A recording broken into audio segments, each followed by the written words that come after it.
Assalamualaikum and good evening, everyone.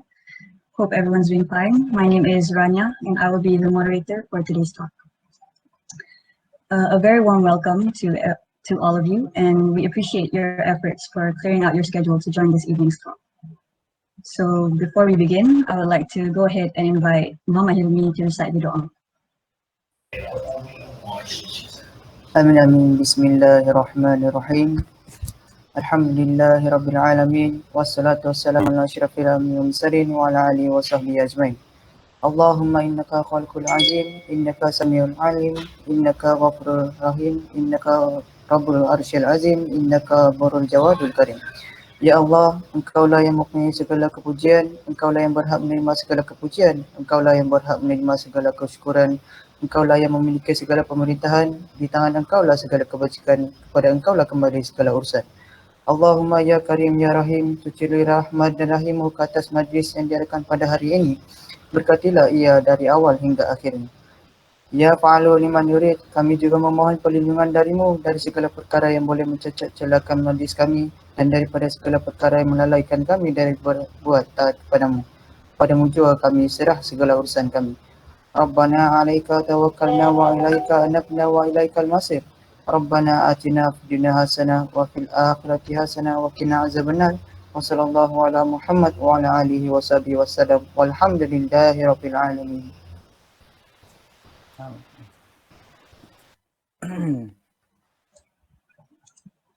Amin ya Rabbal Alamin. Thank you, Emi, for reciting the dua.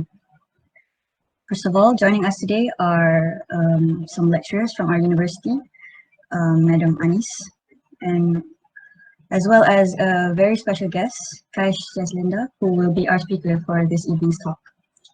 So to start things off, I'm going to give a short introduction of our speaker, if you guys don't mind. So for those of you who don't know, Qaisy received his master's in architecture with distinction from the Bartlett School of Architecture in June 2018. He explored concepts of architecture and urban planning based on narrative and storytelling.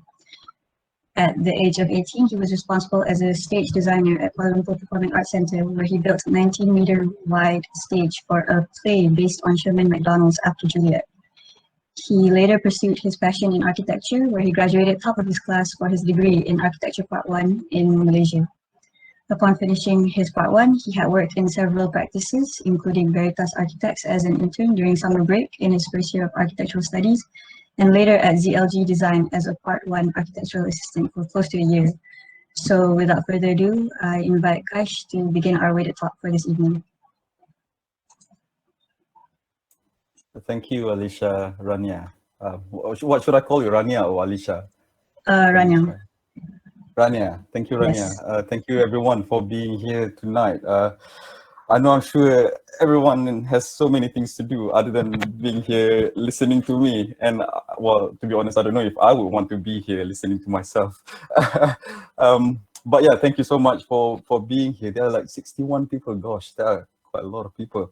Are these all from the UiTM, or are they like people from outside as well? Just to check the sort of the crowd.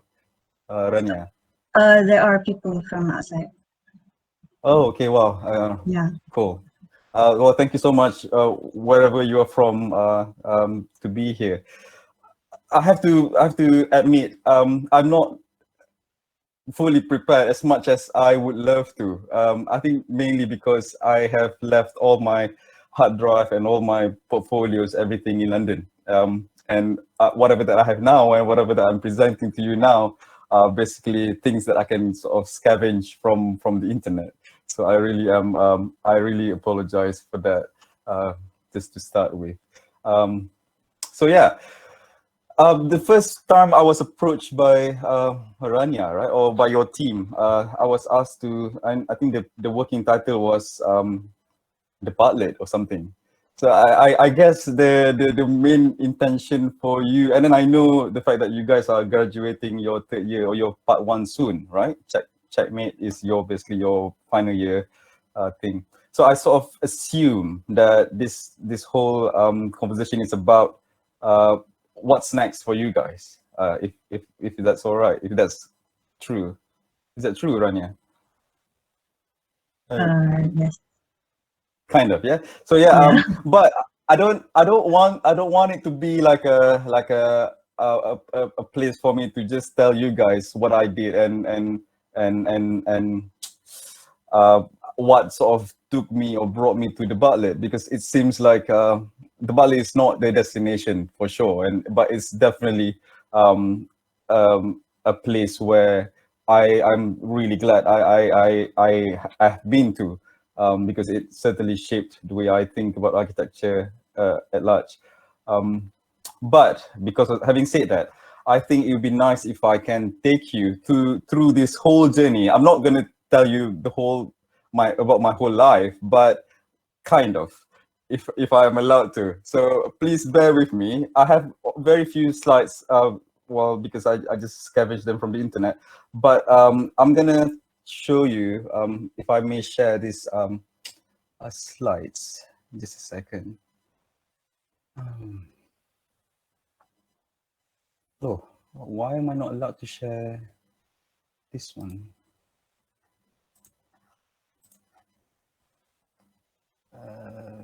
This one, share. Can you guys see?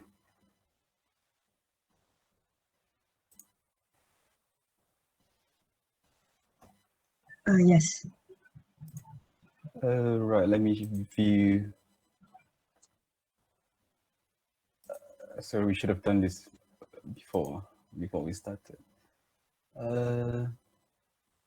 Full screen. There you go.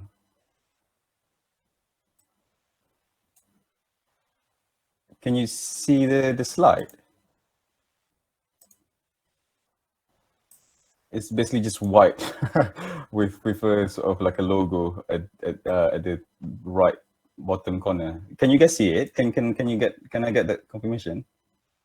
Yes, we can see it. Yes. All right, perfect. Cool. Sorry. So as I told you earlier, I'm gonna take you through this journey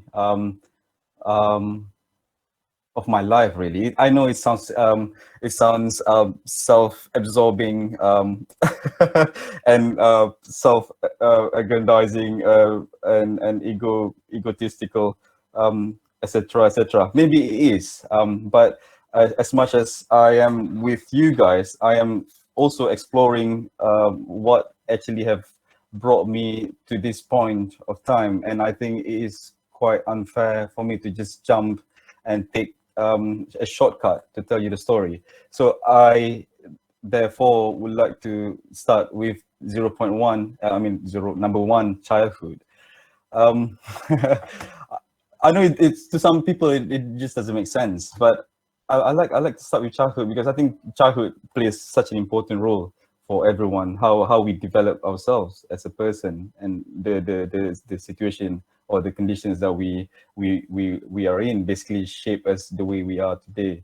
So yeah, as a child, I was born in Sabah, Labuan, Wilayah Persekutuan Labuan, basically Sabah, to a parent of my dad was from originally like while our great grandfathers were from Yogyakarta, and my mom is from Perlis, where the great grandfathers are from Thailand and etc. etc. So being born in Sabah due to my dad's position as an army officer, sort of really at first made me feel this lack of attachment, I would say. As a kid, I grew up in various different places. We moved from Sabah to Malacca, and then from Malacca to... Hello? Is there someone asking question already? Yeah, having said that, you can actually ask question if you want. Just interrupt me anytime. I'm more than happy if you interrupt me in the middle. So yeah. Anyways, that sort of sense of lack of sense of attachment actually is the point here that I wanted to introduce. But when we moved to Selangor, and then there was one time my dad woke us up, me and my siblings, in the middle of the night. So we were in our pajamas, and then he took us for a ride. and then we didn't know because we were basically half asleep, and we realized that we ended up in the middle of this Kuala Lumpur. And that time, KLCC was still under construction, and I saw KLCC in other buildings, but particularly one thing that that really excited me was Tabung Haji. And then I asked him, why is that building not rectangular like most other buildings? Why is that very like funny looking, almost like a pinggang ramping? And then he said, oh, it was designed by Hijaz Kasuri. And then I told him immediately, you know what, Dad, I'm gonna work for that person one day. So that was when I was 8 years old. So that sort of became my ambition, but then and then. So fast forward to my high school, I wanted to work so much, so bad, to work for Hijaz Kasuri so bad that my school allowed us to have this. When my school allowed us to have these projects, so we basically had all the students have to create this project for their. It's like it's a requirement to graduate. So this is like an extra curricular project. So I decided to be an architect. So I was in Form 4, 16 years old at that time. So I decided to be an architect. So I went to, I called up Hijaz Kasuri's office and I talked to the PA, to Hijaz Kasuri's PA, and then I said, can I meet Hijaz Kasuri? Because I want to, design a building. And then for my project, and then they entertained me. They said, yes, we can have an appointment. Come up to Kuala Lumpur, because I was in Malacca. Come up to Kuala Lumpur and let's talk. And then I arranged everything because I was in a boarding school, so we had to arrange vans, etc., etc. So the day came, and I went to Hijaz Kasuri, and then the first thing he said when I told him that I wanted to design a building, he said, no, you cannot, you cannot. I was like shocked because I had arranged all these things to meet him so that he can teach me how to design a building. So he said, no, you cannot do that. You have to go back, finish your studies, and then enter universities, take 5 years of course, and then you can design a building. I was so disappointed. And then but I didn't want to waste the whole effort to get me to that point. So I asked him, is it okay if I just hang around, stay in the office somehow to maybe just look around and help out? and then after that, he assigned me one of his associates to sort of quote unquote mentor me, but not. So I ended up going back and forth from Malacca to Hijaz Kasuri's office, unofficially, I suppose, to just hang around. So after SPM, for that project, I ended up writing an article about the life of an architect, and it was published in Dewan Siswa. That's what you see here. Maybe most of you don't really know this, but this Dewan Siswa is like one of the very few things that we get to read as like magazines when we were at the MRSM. So it was quite fun. But right after that, I finished my SPM, and then a week after that, I basically called them up, asking them if I can work for them.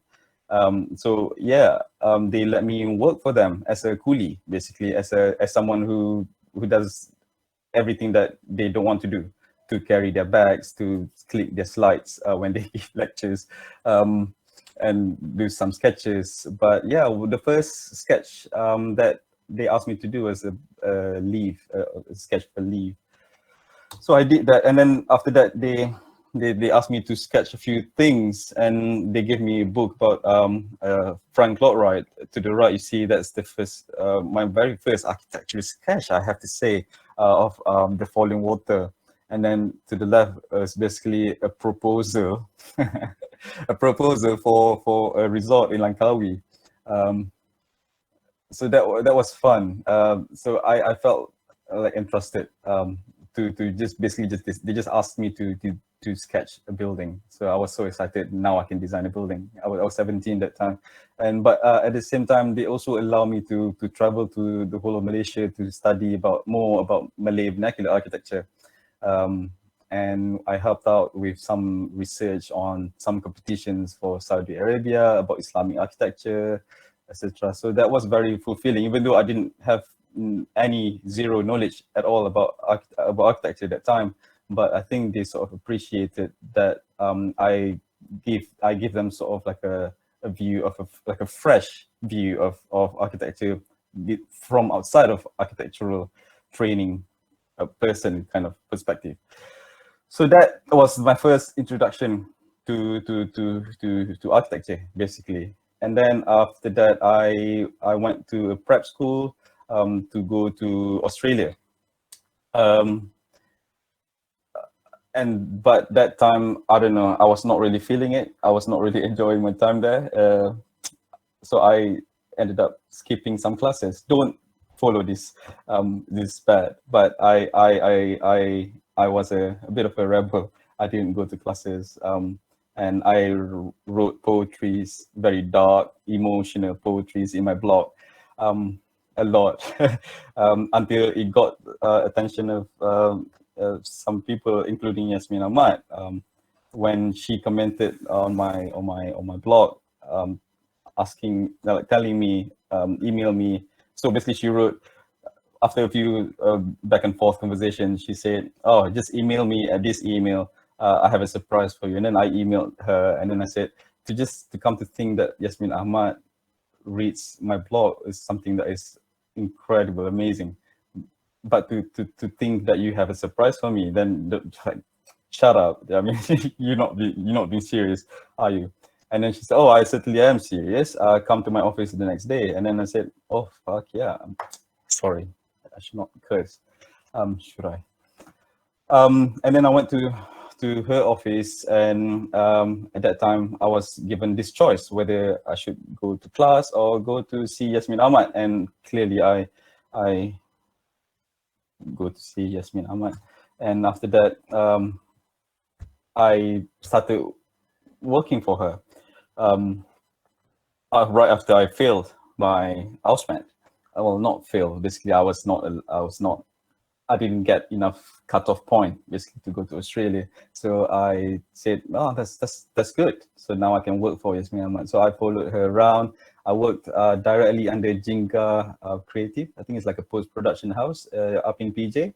But I did follow her to some shootings as well, as you can see in some of these photos, which I scavenged from my Facebook. So you can see Arwah Yasmin Ahmad with Joko Katas there and Fendi. So yeah, that was a nice experience. So that, and then as you see to the right here, that was me with a bit of a longer hair. I was actually learning from this guy, particularly on how to use After Effects and 3D Max. So this was the first time I was exposed to 3D Max and 3D software, being a production house, which is quite interesting. And then while waiting for the results, I had to apply to enter local universities. So I had a few months to spare. So I decided to go to KLPAC, because I remember when I was 16 as well, I went to KLPAC and I saw the workshop in front of the house. I was so inspired to see how the workshop was placed right at the front of the door, next to the front door. And I was like, gosh, I want to work there one day. So I applied, and with all my, so I wouldn't call it architectural experience, but I somehow made them believe that it was architectural experience. I said, I can build this whole theater set. I sort of understand this spatial design and how to do about it. And I guess they bought my enthusiasm. So they let me work for them for this production called called After Juliet. It's like a play by Sherman McDonald. It's directed by Kevin Wong, and it was produced by Farid American. So at the top there, there are couple of photos of me sort of trying out the structure, so that they were not at first, they were not confident that the structures can hold that many people. So I said, it's okay, I'm gonna climb up to that and I'm just gonna test it myself. So that's what I did, and I took some photos and showed it to them. So it was fun. It was, as you can see, the whole site is a mess. because that is the concept. The concept is an post-apocalyptic world where everything is basically ruined. But behind those cardboards are basically these structures. So that's me standing on that. So it was a fun experience. So I know this is not architecture per se, but it really did help me to sort of understand structures and space and how spaces are used or can be alternated between scenes. And yeah, it was very much architectural to me, at least that time. So and then I got into UIA, and then there's a funny story behind it because I basically applied as an international student since I did not have MUAT, and to take MUAT, I had to wait for another year. So I used my IELTS results for English, and instead I applied as an international student. So I got into UIA, and then the first week of the class clashed with AA visiting school in Singapore. That time, AA visiting school was only conducted in Singapore in the region. So I said it's a one of a lifetime opportunity, and I would love to go there and see that how they conduct architecture before I study architecture. So so all this that you've seen so far to these 6 slides are all like a prior to my architecture studies, basically. And then I went to a visiting school, and it was a really fun experience. We learned about parameters, how architecture can be informed by parameters. And so we were given a site in Singapore, in the north of Singapore, where it's bordering to Malaysia. And our site is particularly a fish farm. It's like a local traditional fish farms. And so we studied, you can see all these things are all like sort of our studies of the parameters of the noise level, of the density level, of the brief that we need to sort of comply to. So basically the project is to reclaim the land. It's a land reclamation project in Singapore, but we did not want to do that. We said we have to preserve the ecology. We have to preserve the community. So that is basically what we got after like a week of workshop, and we were exposed to like CNC and some cool machines that I never had the chance to get my hands on before. So it was very an eye-opening, I think. And after that, I went to UIA. We started normal architecture school. And then I realized I did not really enjoy the kind of activities that were conducted because they are mainly cultural. And when I say cultural, they are mainly about dancing and singing, which I'm not very good at. And if I sing, people will run away. So I said, so since now there's no kind of activity that I would love to join, why not to initiate it ourselves? So I gathered a few of my friends, and then I contacted this architect from Germany, from Frankfurt, through Facebook. And then I asked him basically, can you come to Malaysia and teach us some architecture? And then to my own surprise, I was literally just texting him on Facebook. To my own surprise, he said, yes, why not? And I was like, oh shit, now I have to make it work that this person has agreed on. So I said, okay, let's do a workshop where we can gather a lot of participants from all over the world. And true enough, we got like, I think we got 40 participants in the end, with many participations from all over the world, from Egypt, from Lebanon, from Madrid. And the best thing is, the funding was very difficult, but because it's an international workshop attended by international students, we charge them in the fee for the workshop is in US dollars. So everything is sort of sorted. So yeah, and then that workshop was also compiled in the form of book by the architect Asterius Agathidis in these books, as you can see in the slide. So it's called digital manufacturing or computational architecture. So that time UIA Kuliah of Architecture has one 3D printing machine and one laser cutting machine. So we thought we could conquer the world because we had this one laser cutting machine. So we really fully utilized it. While at that time, even though we had it, no one actually used it because no one actually maybe know how to use it. So that workshop was really useful to let people explore the machines. So yeah, and then I was like, okay, now that we have this activity that I would like to join, and yeah, I'm sorted. And then after that, after I finished my first year, I had this 3 months of summer. So I worked in Veritas. At first, I sent my CVs, and my CVs was basically rejected. But there's one time, because of the workshop that I organized earlier, I had this dinner with Pam, because Pam invited the same architect to give a talk at Pam Center, Jalan Tangsi that time. And then I ended up having dinner next to Lilian Tay, who's the, I think that one of the directors at Veritas. And that's basically how I think she noticed my CV, my first year architecture student CV, and then she said, yeah, you can just work for us. So as you can see, these are some photos that of me at Veritas. I was clearly having fun, but yes, it's not all fun. It's all real stuff, but it was a very fun experience, and I learned how to design real architecture for the first time, basically at Veritas. So it lasted for 4 months. Apart from eating glue, that's not real, by the way. It was just for show. I did not eat glue. You should not try that at home.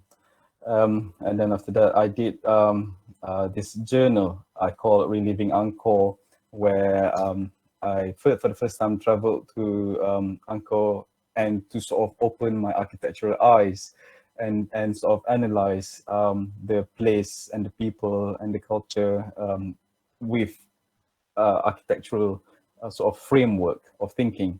It reminded me of my travels all over Malaysia to study about this Malay vernacular architecture when I was working for earlier for Hijaz Kasturi's, one of the associates in Hijaz Kasturi's earlier. But this is quite similar as well. So I ended up writing this journal about my experience in Angkor Wat as something that is very personal, and it's all very not emotional.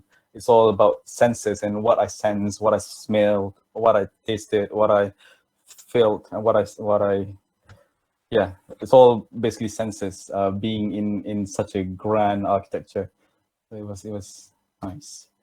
That sort of inspired me to travel more and more as well. So if you notice what I did, one of the projects that I did for the AA visiting school earlier, it was about fish farm, right? So in my second year, we get to learn Rhino in our 3D class. So I said, oh, now maybe it's the right time to basically fulfill whatever thoughts that we had during the workshop, AA visiting workshop a couple of years before that. So this is me trying to play around with Voronoi, with Rhino, and you see these are the villages, the fish farm villages underneath. And what we did here is to lift up these tanks of basically just water. These are water tanks that can be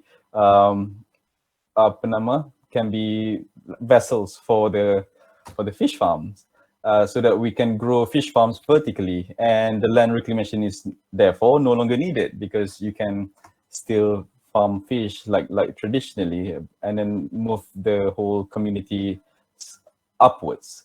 So this is crazy. This is really just an exercise of 3D, but I like it, the fact that it allowed me to go outside of the brief that is usually given to us in architecture school.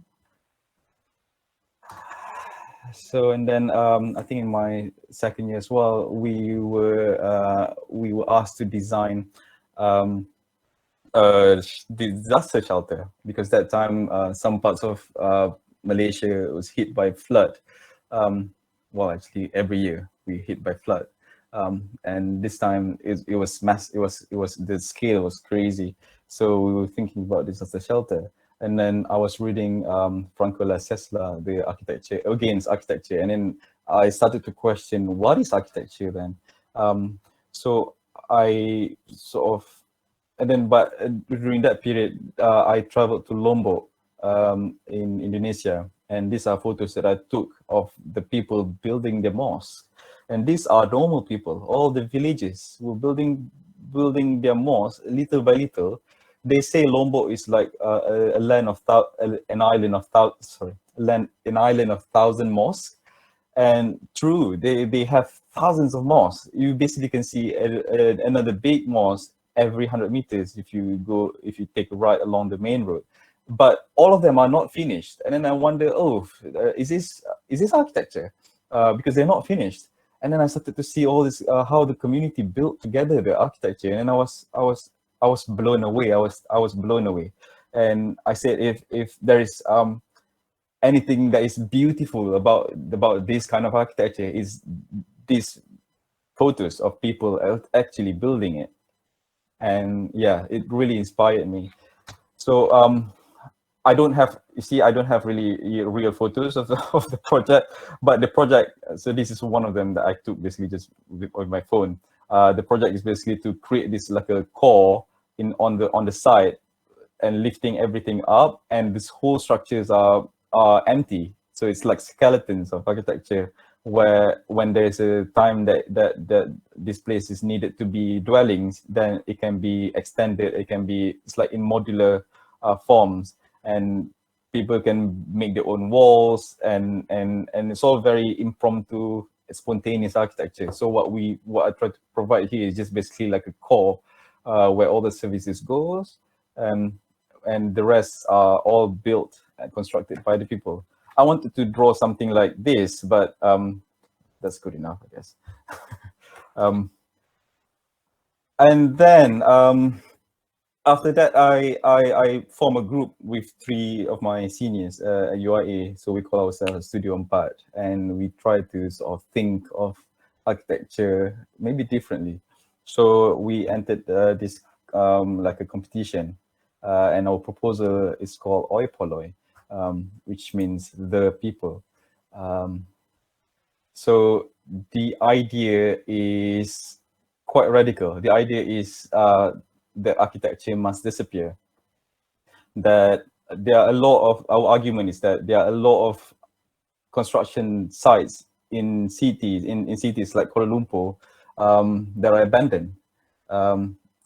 And so the idea is to destroy, and not destroy, to sort of occupy these buildings, and to make them more fragmentized, and to serve the people who can't afford to live in the cities. So the cities, we basically, we are, how do I say, we are doing like this is like a critique on this, the idea of development, the idea of modernity, where cities must be made of, consist of all tall buildings, but at the same time displacing a lot of people away from it, because simply it's no longer affordable by most people who work in the city.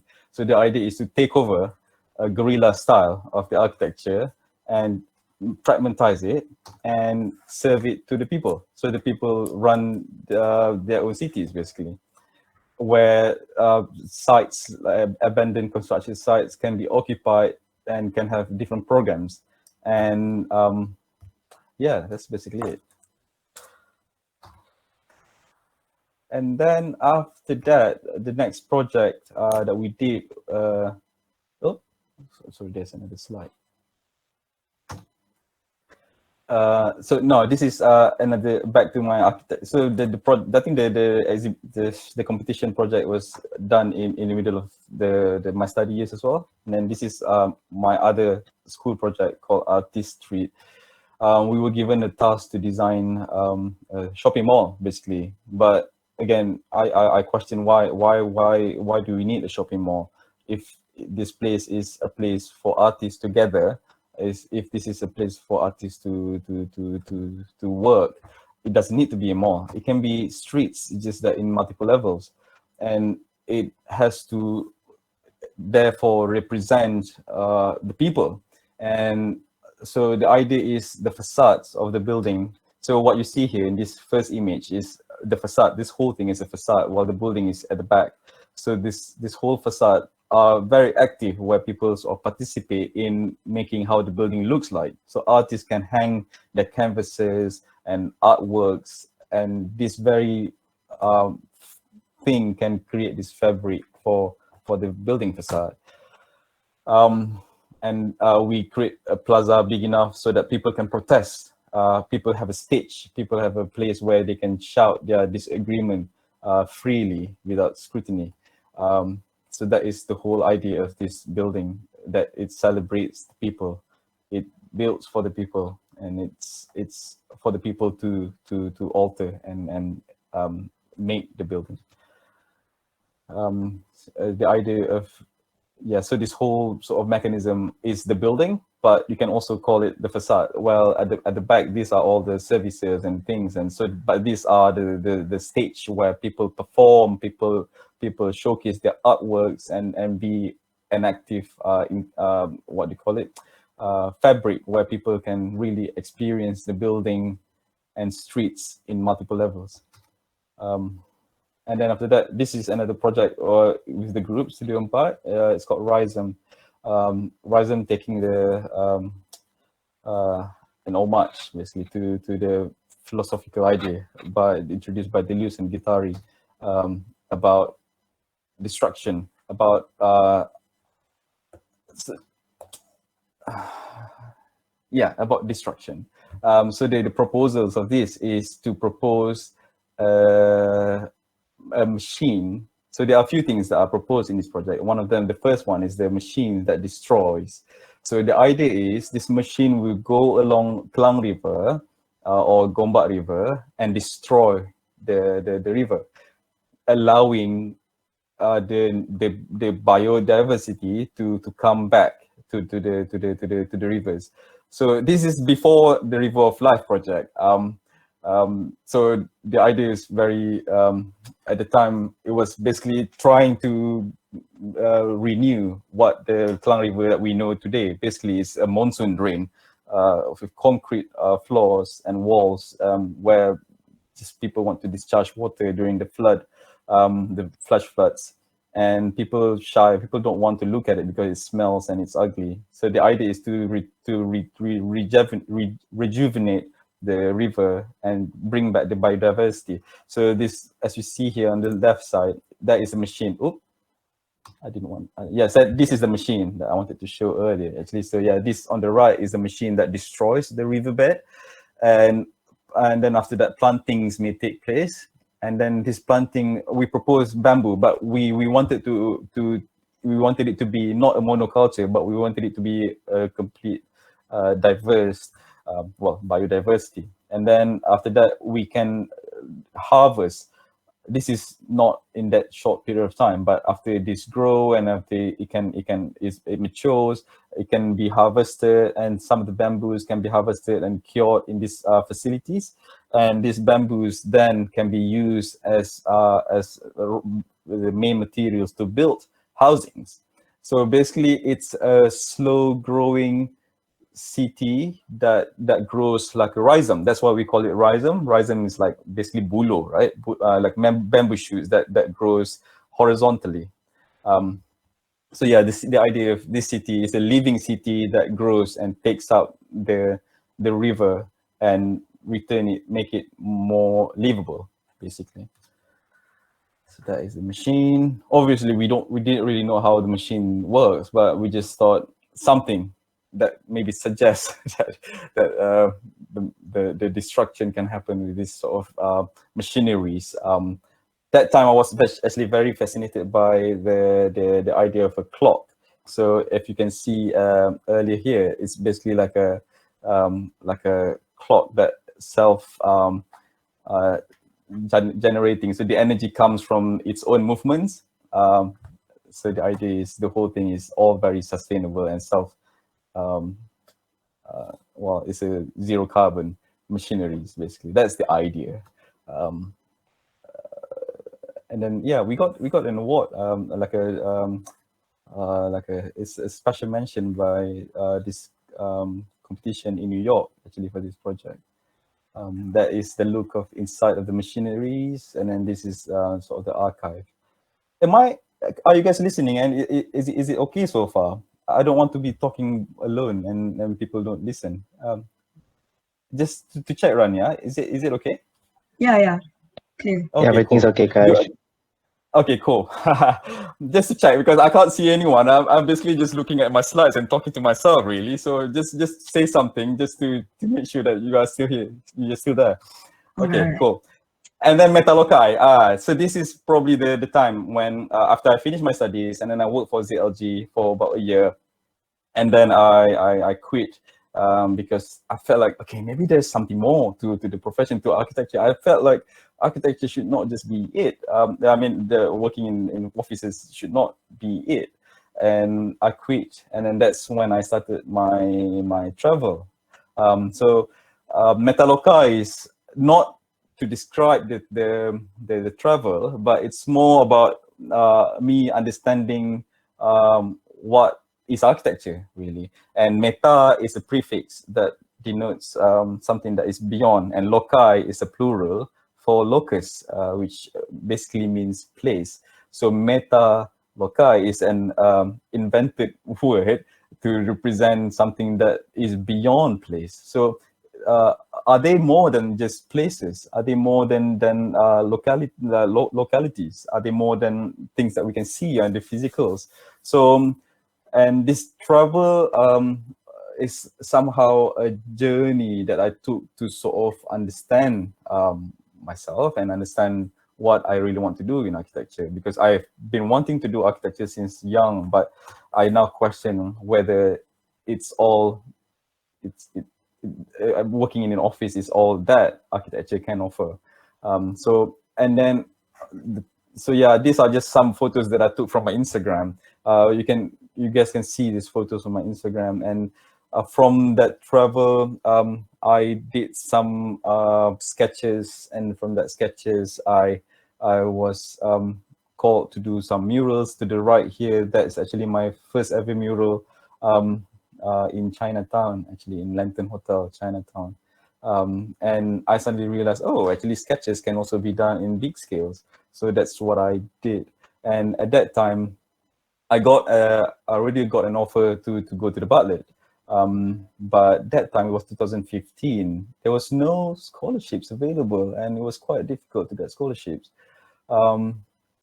So I was saving I was saving money, basically, and I saved from here and there. I saved from some insurance. I basically just dig up all my savings throughout the years, and still not enough, obviously. And then I realized doing murals on top of working can actually help me to save money to go to the UK to study.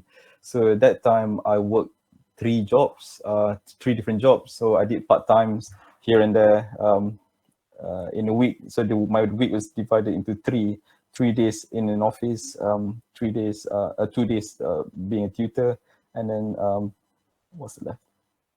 2 more days to do murals, basically. So, and then alhamdulillah, I managed to save up some money, but still not enough, because it's really expensive to go to the UK. But I have already how do I say, deferred 1 year. So you can't defer for another year. So basically what I told myself, with whatever money that I had, I can lepas bayar the fee, and that's all that matters. I can work and fork out money somehow to pay how I live there. So I went to, I think what's next? Oh yeah, I think this is all the story. Okay, and then I went to the UK, and then with whatever money that I had, it was very difficult in the sense that I had to really look into my savings, not because I need to spend wisely. It's because how much I can sustain depending on how much I spend. So even I spent for £1 on a pint of milk already affected my savings. because it's limited, and I know for sure it's not enough, and it's just not feasible to work at the same time because the demand of the school is so high. So it was inevitable. I said, okay, if I can't continue for both years, the first year and the second year at the Bartlett, I can just do 1 year, try to sustain myself for 1 year, and then come back to Malaysia and find some more money and continue whatever, however. So basically, it's all purely tawakkal to Allah. Yeah, and then Alhamdulillah, in November, so I lasted about 3 months, having calculated every penny that I spent on everything. In November, I applied for a scholarship and I got interviewed by the Yayasan, and it's a Yayasan Daya Diri. So Alhamdulillah, they don't normally give out that many scholarships, but Alhamdulillah, I got that scholarships, and that scholarship was the thing that kept me going. And because of that scholarship, I managed to finish my studies. So fast forward. So these are a couple of projects that I did when I was at the Bartlett. So the first one is the Great Isles of Scotland, where the proposal is basically inspired by Franz Kafka. So it's Kafka's idea of isolation, particularly the story of the hunger artist, where he isolated himself, and his act of isolation is like a way of him performing.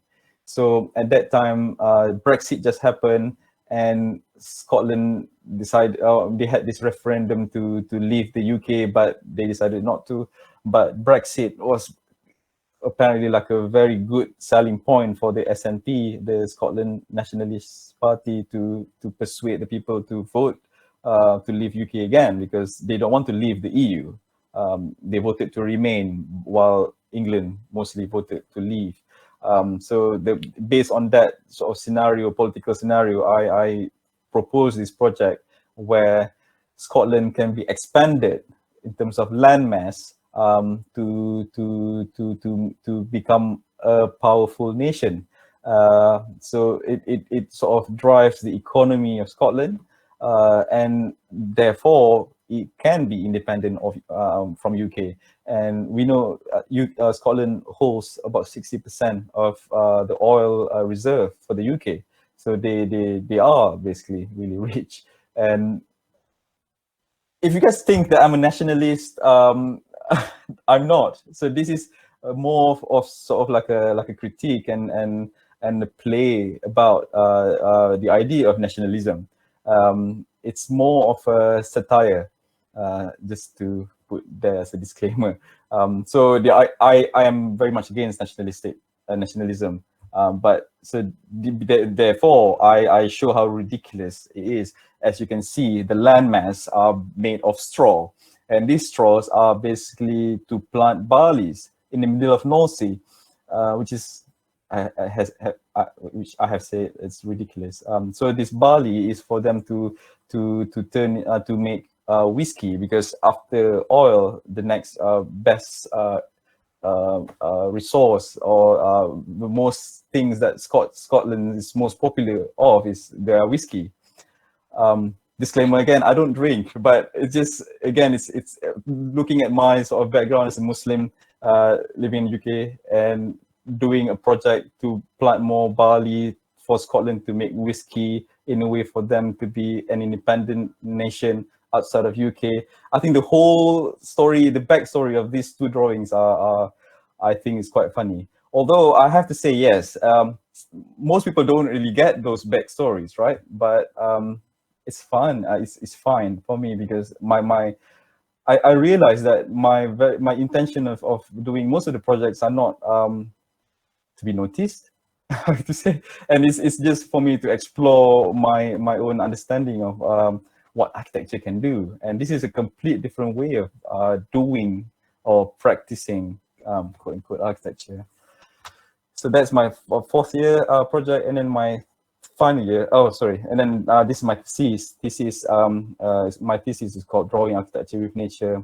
Just it's a long thesis, but just to sort of give like a snapshot of it, the idea of architecture being something that exists long time ago, and this act of drawing has existed even before, even in the ancient time. And I was particularly inspired after I watched this movie called The Pearl Button, of the story of the people in Chile, in South America, that are completely now gone.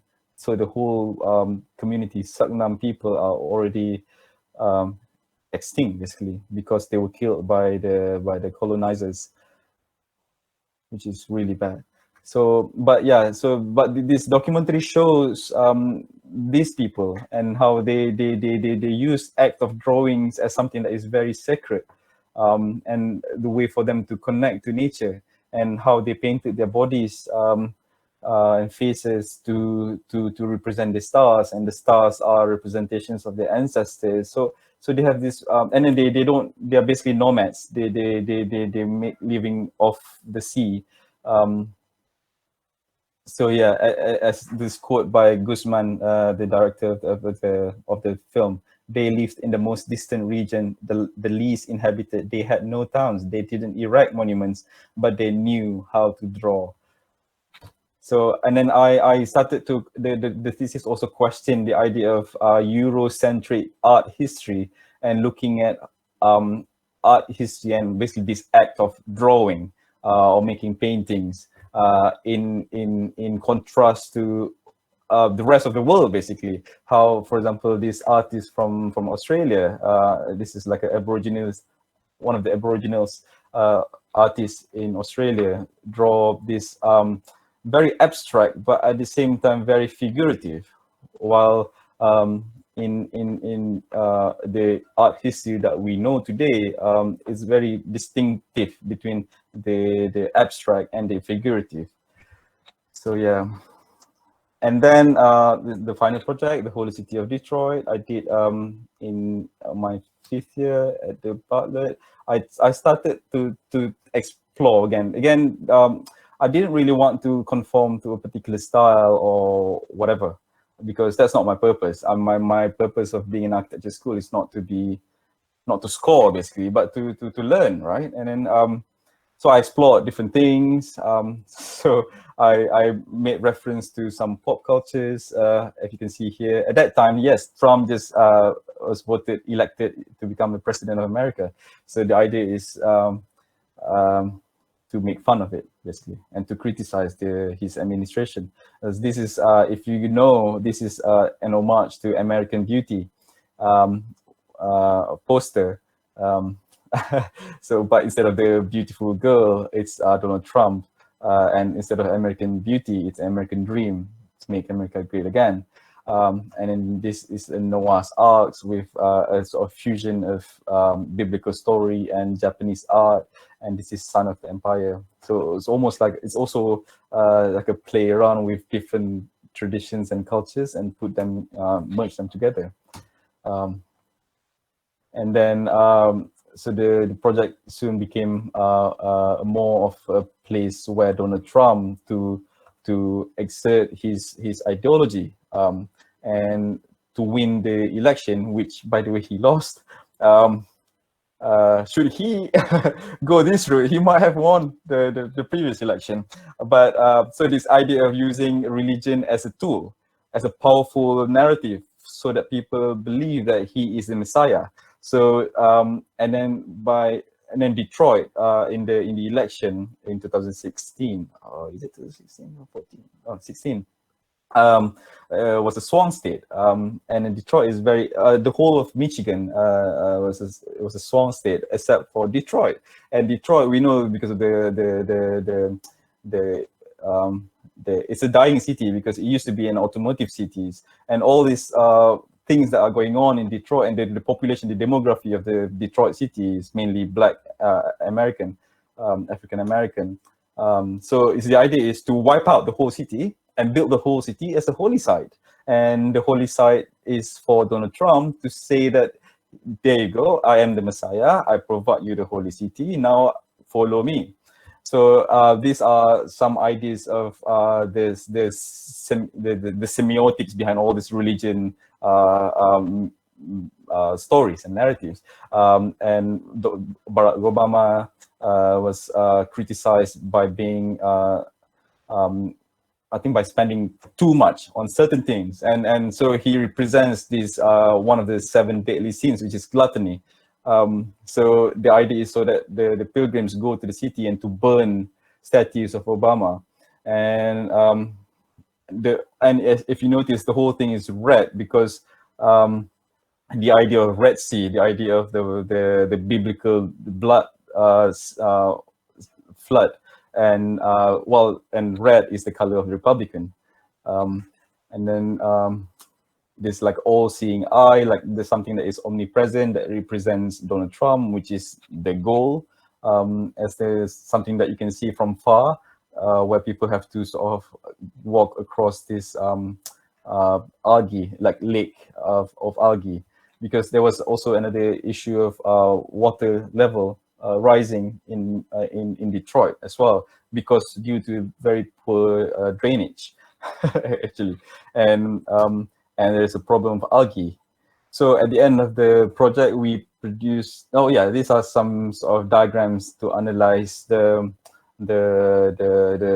city, the mechanics of how the city works. So if you see, these are the sort of plan of the city, and this sort of represent what happens in which part of the city. So this is, for example, is the cranberries field, where basically this marks the distinction between the holy site in the middle, which is Detroit, and the non-holy site. So you have to go across these gates, 7 gates representing 7 deadly sins, to go into the holy city. Then this is the gate, where these gates are basically the existing automotive factories. So basically people will drive here, park their cars, and then use the used cars upside down to become boats, so that they can paddle to the center of the city, which is this gate, to so that they can enter and go through this the departing of the Red Sea, or another biblical event. So the idea of the city, holy city, is to play around the biblical stories. And this angel is like a guardian angel, basically just the eye. So with the binocular at the end, it's like the eye and the ears of Donald Trump, to basically give this almost like a panopticon, all-seeing eye that is omnipresent in the whole holy city, that protects the city, that makes you feel safe. But really, is it? So it's a question.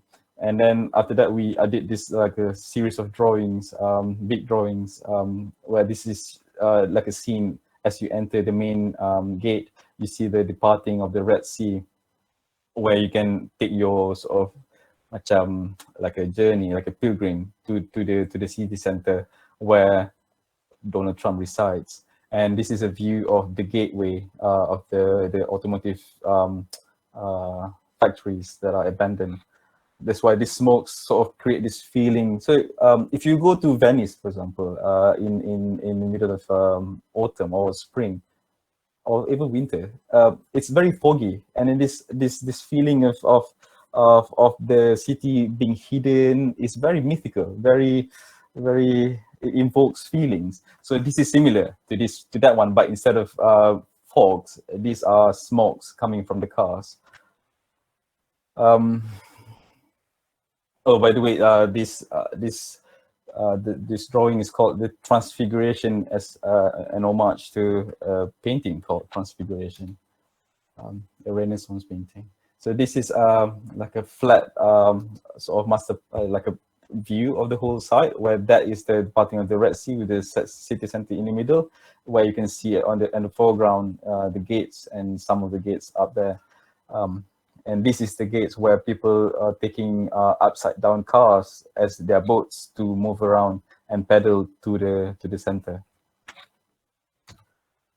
And the architecture of these buildings are also, the architecture of this building is also an homage to to the coal mines and the towers of the industrial sites in America, as Donald Trump promised to bring back coals and all other industries that are very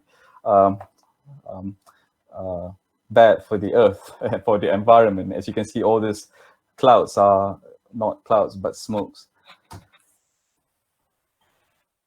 And this is the scene of the Last Supper, where Donald Trump is in the middle, having most of the feast for himself, along with his disciples, left with nothing. And while all these churches, so there were hundreds of churches in the whole of Detroit, because the cities are being abandoned and dying. So a lot of churches are also abandoned. So the idea of Donald Trump coming to Detroit and reconstruct all these churches is something that is, it's like one of the manifestos, so that he is really the true Messiah. But to make it more economically viable, so they turn these churches into fast food restaurants where the pilgrims can eat biblical style. And then this is inside of one of the towers, where these towers are basically to create wine, because wine and bread is the two important things, and this wine is to represent the blood of Jesus, where the pilgrims will smash the cranberries gathered from around the city to become wine. And the last two, so this is, for example, if you take a walk along take a selfie looking at your feet, and this is the view of the section of the boulevard, where you can always see the omnipresent, all-seeing eye. But also represented, if you notice, in every drawing, you will see all these angels flying around, just to keep reminding you that you are always being watched, as well as this one. So this is a view of the angels coming down to the city. That's it. This one is supposed to be for future, but apparently there's nothing. So I guess, yes, that's the end of my talk. I know it's very lengthy. I know it doesn't really answer your what you asked, obviously, how I got to the Bali, but I guess it's important to tell you the whole story. So that's my whole story. It's me, Qaisy. I'm done speaking. Taking the clubhouse jokes, but yeah. Do ask if you have any question. Just a second. Yeah. Okay. Good. Is it good, or do you guys have questions or have anything to say? Yes. As explained previously, for anyone who has a question, I would like and would like to ask Qaisy directly, you can go ahead and unmute your mic. You can also type your question in the chat box, and I'll read out the question for you. So actually, there's a few questions in the chat box. I'll read it for you. This is from Alif Daniel. Hi Qaisy, I would like to ask, I heard you were in Unit 10 under CJ Lim. Perhaps you can share what was your experience under his supervision?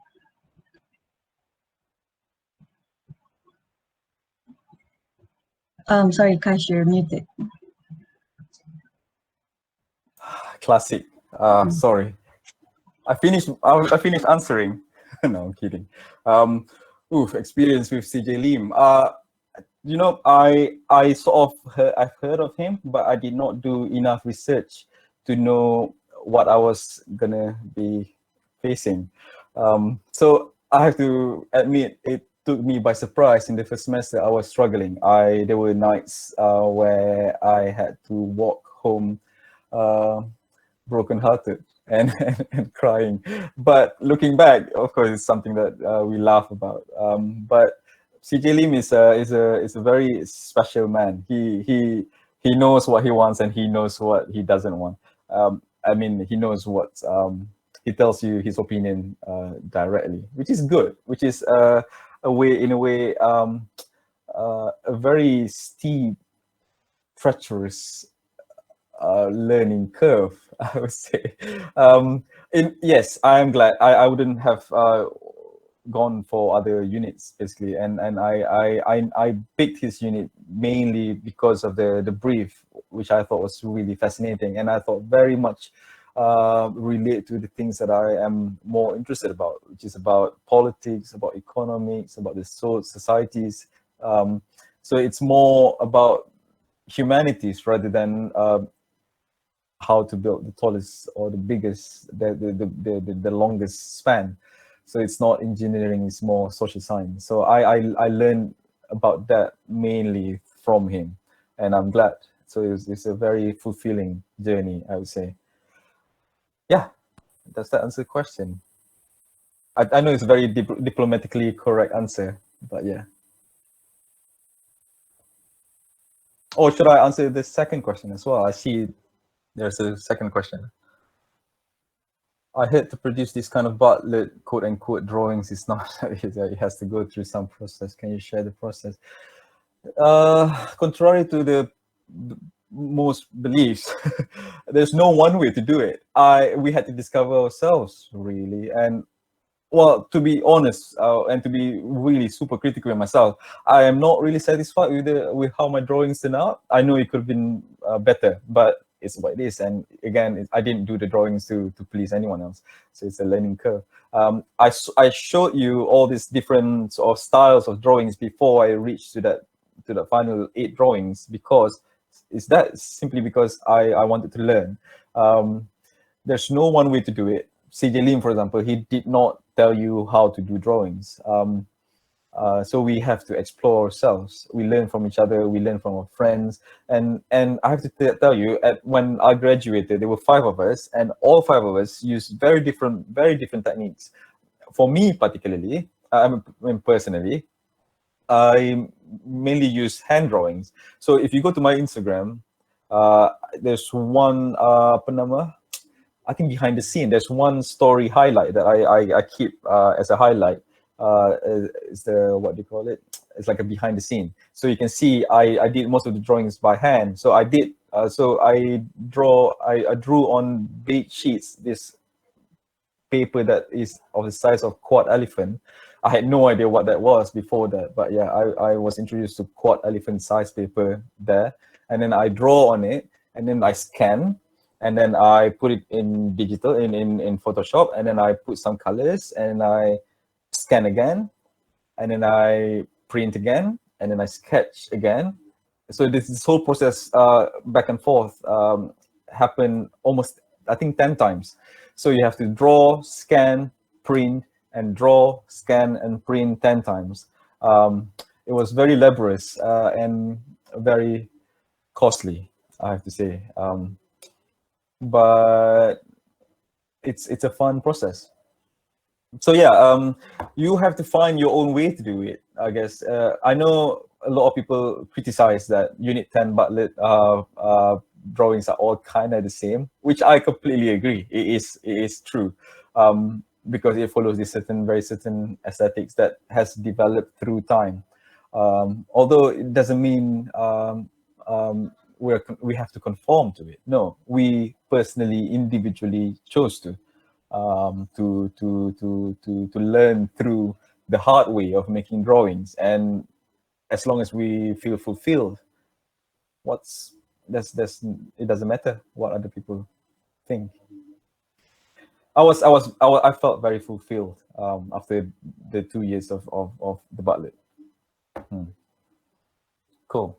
Should I read the following question?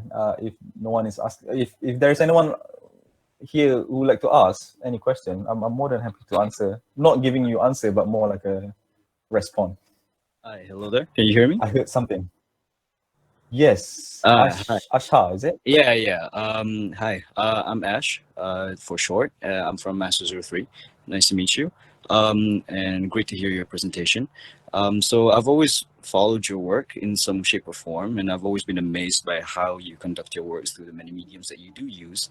But I was more interested and curious in terms of your thoughts, in your thinking process, in terms of how you digest these thoughts and then convert them into these products, in the architectural realm. So I'm more interested in how do you actually conjure your projects? Is it through the curiosity that you just naturally have? Is it maybe through how you want to visualize the world, or how is that? And then how far are you willing to go now that you've, gone this far? And sometimes I hear you on Clubhouse as well in terms of your talks and stuff like that. So I was just interested to know, like, where do you think your path would lead to right now, as of right now? Thank you. That's a very good question. I would love to see myself as someone who has no idea about architecture and try all I can to explore architecture, and because I want to do it so much, I want to do it right. But when I say right, it doesn't mean one way of doing it. So what I have been doing all this while, if you can see the presentation, the reason why I wanted to show the presentation is because there are things beyond, before and after architecture school. And architecture school is really the trajectory that you need to be an architect. But to be really an architect, as what I feel like what architecture can be, is beyond architecture school. So, for example, before that, I went to work for a production house where we did all these animations for Iklan Petronas, for example. Not me, this I was just helping this 3D guy, and he's amazing. So I learned a lot. But yeah, I thought that was fascinating. But at the same time, working for KL Pack was really helpful, and it's very architectural and very spatial. Is it? Would I consider that as an? Would anyone else would consider that as an architectural project? No, it's not. But it's a built form. But again, I think the first thing is to feed your passion and be passionate with your curiosity. I did not show you some of the earlier works that I did during my school. I enjoyed my time at architecture school because I did not really, I have to say this many times because people don't believe me, but I did not really care about marks. There were times when I went to create, I had these very strong ideas and I put forward my ideas and I got failed. And I was not sad or anything. It was because simply because I felt like I did what I wanted to do, and what I wanted to do is just simply to explore different path of making architecture. I am not a fan of stylistic architecture. I wouldn't think that I want to do the same kind of things that you have seen in my presentation. That would be stagnant.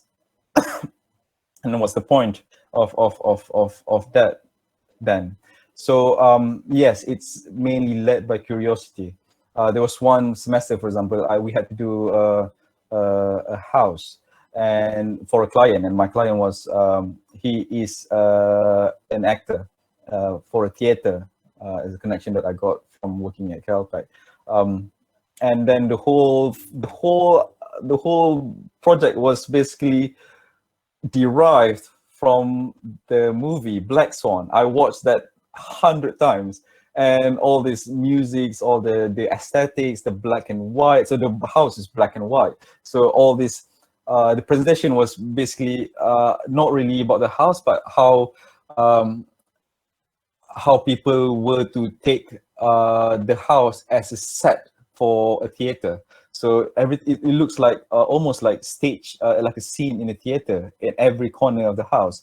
So that's one example. And another extreme is I went with completely mathematical direction. I completely derived the geometries from the points around the sites, and the Voronoi urban fish farm is one of them. It's that's how I got the idea from all these parameters, demanding the site to be, or the design to be, as how it's to perform best, to limit the resources, to limit the materials, etc., etc. So all very efficient building. And I for example, the Rumah Rakyat is, I was criticized by the lecturer that, and then he called it it's something that is non-architecture. And then I said, this is architecture. And then we went to argue about if Pasar Malam is an architecture, and I said it very much is an architecture. It shows how the the payung was arranged, and how the people interact between that. People put some canvas, some walls dividing, some columns. It is very much architecture, but the panel argued that it is not. So, but I guess, but I don't. My job is not to make people believe about architecture the way I think architecture can be, but it's really out of a very selfish reason. I have to say, selfish in the sense that this curiosity really powers the inquisitive passion that I hope I will not run dry. Yes, thank you for following all the things at Clubhouse. I really enjoy Clubhouse, maybe because I love talking, which is quite a dangerous thing as well. But yeah, it's all to feed our curiosity. And I'm really, I have to say, with the sketches and the techniques, I am limited in making arts. So that's why you see my artworks, I would call art, it's not even artworks, they are sketches. And the reason why they call sketches, because they are not finished and they're not final drawings, are similar because I am just limited technically. I don't really know how to use spray can, for example. I don't really know how to use oil painting, for example, properly. But other than that, other than my limitations to mediums, I always try to not stick at one point. That's great. Thank you so much. I mean, I don't know. I fully agree with the whole marks thing, as I think I personally kind of personally face that in some shape or form, because there's something so satisfying about just chasing what you want to do through the passion that you have. And the reason that I just wanted to ask is because I enjoy seeing your works as they're so critical and yet provoking at the same time, and sometimes that creates thoughts for discussion for people. And I think that is what creates unique products for people to kind of indulge themselves in. Because I don't know, for me personally, I think as for us personally here, we're not that fully exposed yet to that kind of thoughts, right? And I'm not sure if this is the first time you've heard that from local universities around here. so it's very refreshing to see those kinds of things. Yeah, but don't let that stop you. You see, for example, some of the projects that I did are parallel to the school project. So the school project, you just let's just do it. I try to push here and there a little bit here and there to still pass and get marks. Okay, it's completely. It's not. I'm not saying that we should completely discard. But at the same time, you do other projects that maybe speaks directly to you about what you want to do, what you wish for, what you hope for the future, or for mankind in general, or for people around you, people you love. Don't let school dictate what you do. And if the school dictates what you do, then well, just pass it and do whatever you want. I mean, it's not worth fighting. Right. I mean, during these school times is when we can actually explore the things that we want chased on, right? Exactly. So school time is when you should be allowed to make mistakes.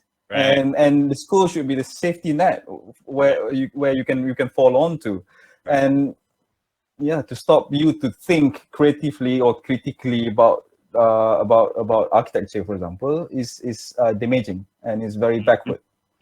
Yep, I totally agree. All right, thank you, Kash. Appreciate it. Thank you. Cool. Ada soalan lagi? Wow. 3 questions.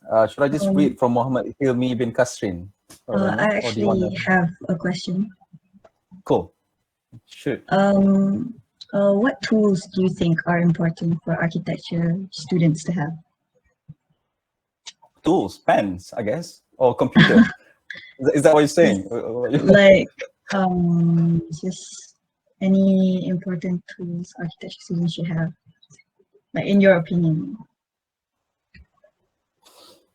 I don't know. I mean,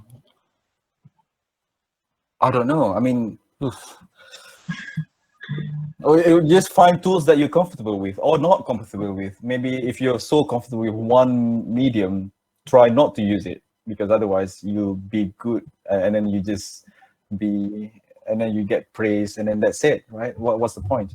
It's the whole point is to learn, right? And architecture school should be a place for you to make mistakes and learn. And if no, tools should be very individual and very personal. You have to speak to your tools. I don't want to sound mythic, but no, you have to find your own voice. When I mean voice, it can be in a form of video, it can be memes, it can be in a form of some collage or anything. There's no one tool that is important, because if I say pen, sometimes you can design the whole development without any pen. You can design the whole thing with computer, and it's completely fine with that. There's one particular project, for example, I did for my third year. It was supposed to be a Tahfiz school and a mosque. So I did not design at all. What I did, which was the point of the criticism, what I did was I found these parameters and points of the requirements, and then I put it in Rhino and Grasshopper, and I generated like a script, and then the script basically designed it for me, because I wanted to say that I have to be selfless. I cannot put my own style to make something that is so precious as a mosque, something that people connect to their beliefs, to something that is beyond physical. So why do we bother so much about the physicals then? So I use the computer to just design to the most efficient configuration of the mosque. So it becomes this like a globe, where the buildings are basically the dome, and the void that that is created in the middle is the mosque, basically. So yeah, I was heavily criticized because, oh no, you have to be the architect, you have to play some like a god to maneuver. So yeah, that is a tool, but there's no one tool, I guess, that is important. Find the tool that is important to you. Do you get what I mean? Yes. Thank you. Cool. There's actually more questions in the chat box. I'll read it for you.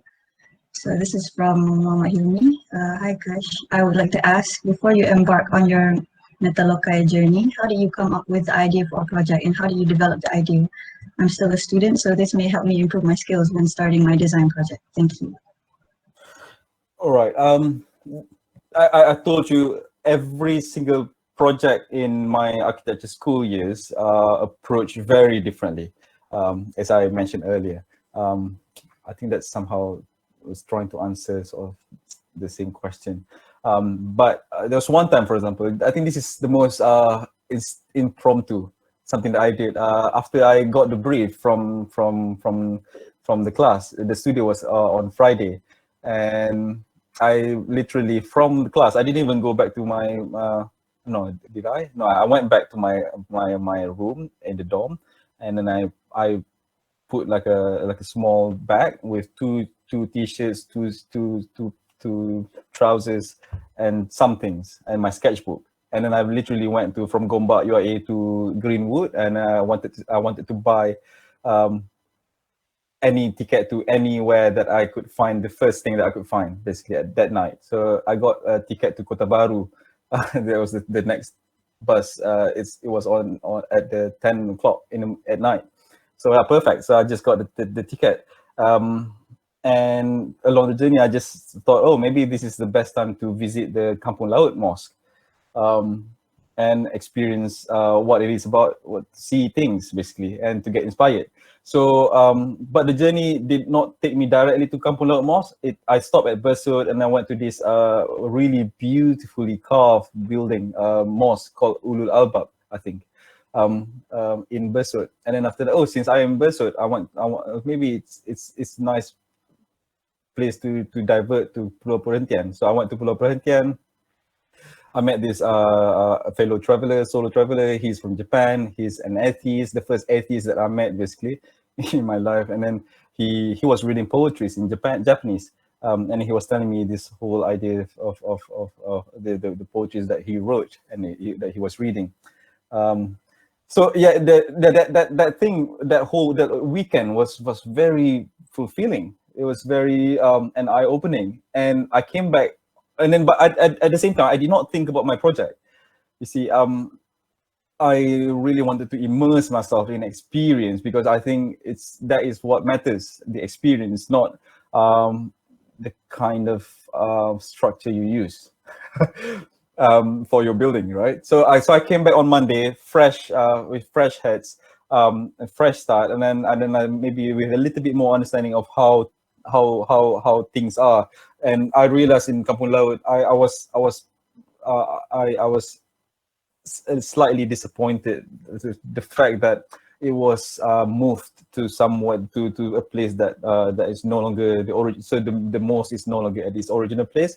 So then I felt that that emptiness, that longing for what it is like, what it used to be like when it was at its site. So that thing really inspired me for that project.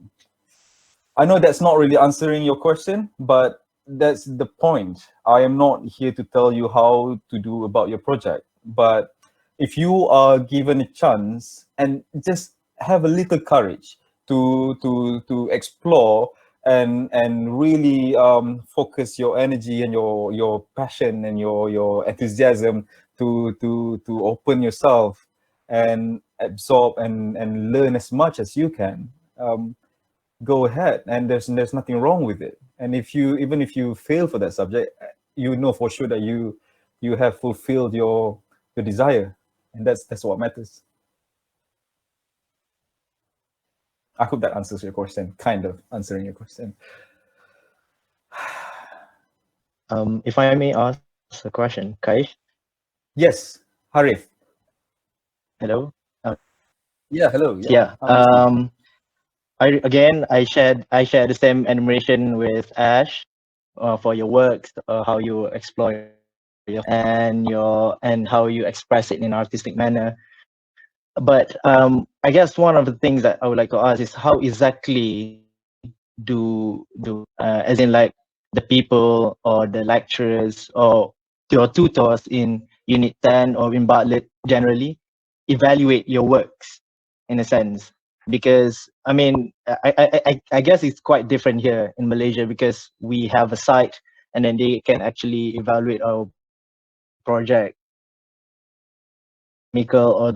or green, or perhaps responding to the site context, etc. But given that your project specifically more abstract manner and how you explore your thoughts and you produce in a not so like drawings, etc. So how do they actually evaluate your projects in a sense? Again, I was muted. Sorry. Are you asking this in the context of UIA, I mean local universities, or the Bartlett? Sorry. Bartlett, sorry. So your question is, how do they evaluate your work? Yeah.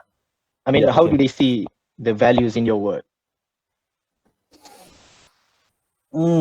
They value your critical thinking.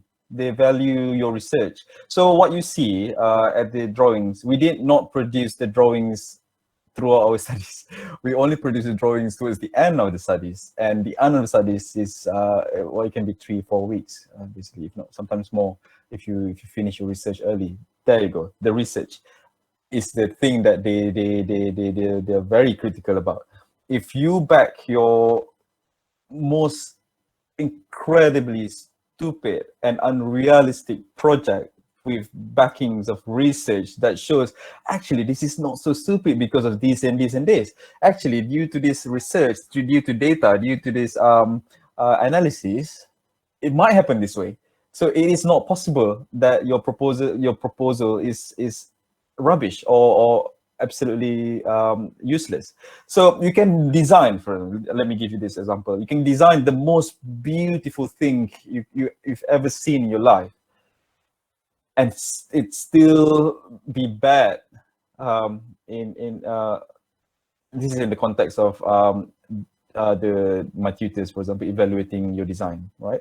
So if you can design the most beautiful thing in the whole world, And but at the same time, it means nothing. That's all that they're gonna take that for. It's just a beautiful drawing, but it doesn't mean anything. There were times when I tried to do beautiful drawings with my pen, and then I showed him like so proud and like, what the fuck is? I mean, sorry, what the hell is this? It doesn't matter. What matters is your research with your data. You back your data, but the ability to critically think of the data. So you see, when we talk about data, we always talk about it in such a mundane, dull way. We're not ingenious. Remember, we take data, and sometimes we take particular data that triggers this this like, oh, actually, oh, really? Is it really true? This is absurd. So there are some data that are very absurd, and it just shows how human work very differently. Sometimes it's beyond your surroundings. So this twist of normality, for example, in the form of data collected by someone somewhere, the things that they value the most, and they value how you critically put data together and show them, actually, this makes sense. You can produce the most absurd, ridiculous project in the world, but because of your data, it makes sense. So that shows your critical thinking, that shows your way of understanding a bigger concept than just a beautiful drawing. I hope that answers your question. Does it answer your question? Oh yeah, it does. Yeah. Thank you so much, Yeah. guys. Really. Yeah. So just be critical and don't be afraid to make mistakes. And sometimes I think my tutor, especially C. Jalim, he will be angry if you try to be humorous but tak sampai, macam your punchline tak sampai. Dia macam, like, what are you doing? This is not. Find another ideas, find another data, do more research. Right. So we spend most of the Okay. years doing research, basically, and very small part of the year we use for drawings. Hey. Like, Hi. Who's this? Sheep. Oh yeah, you patutlah familiar. Hello. Great talk though. Congratulations for being able to pull it through, like talking on your own for like almost 2 hours. That's amazing. I'm sorry. I have one question. If you get the chance to change anything about architecture school, what would it be?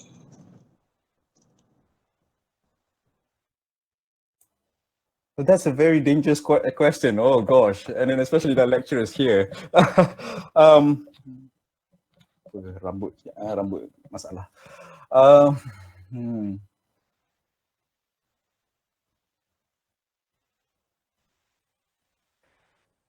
I think students should be given more credit.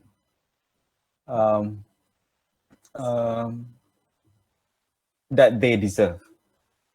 I think we are individuals. We should be allowed to think critically, and we should be encouraged to think critically. And if students are allowed to make mistakes, then it's good. It's at the end of the day, what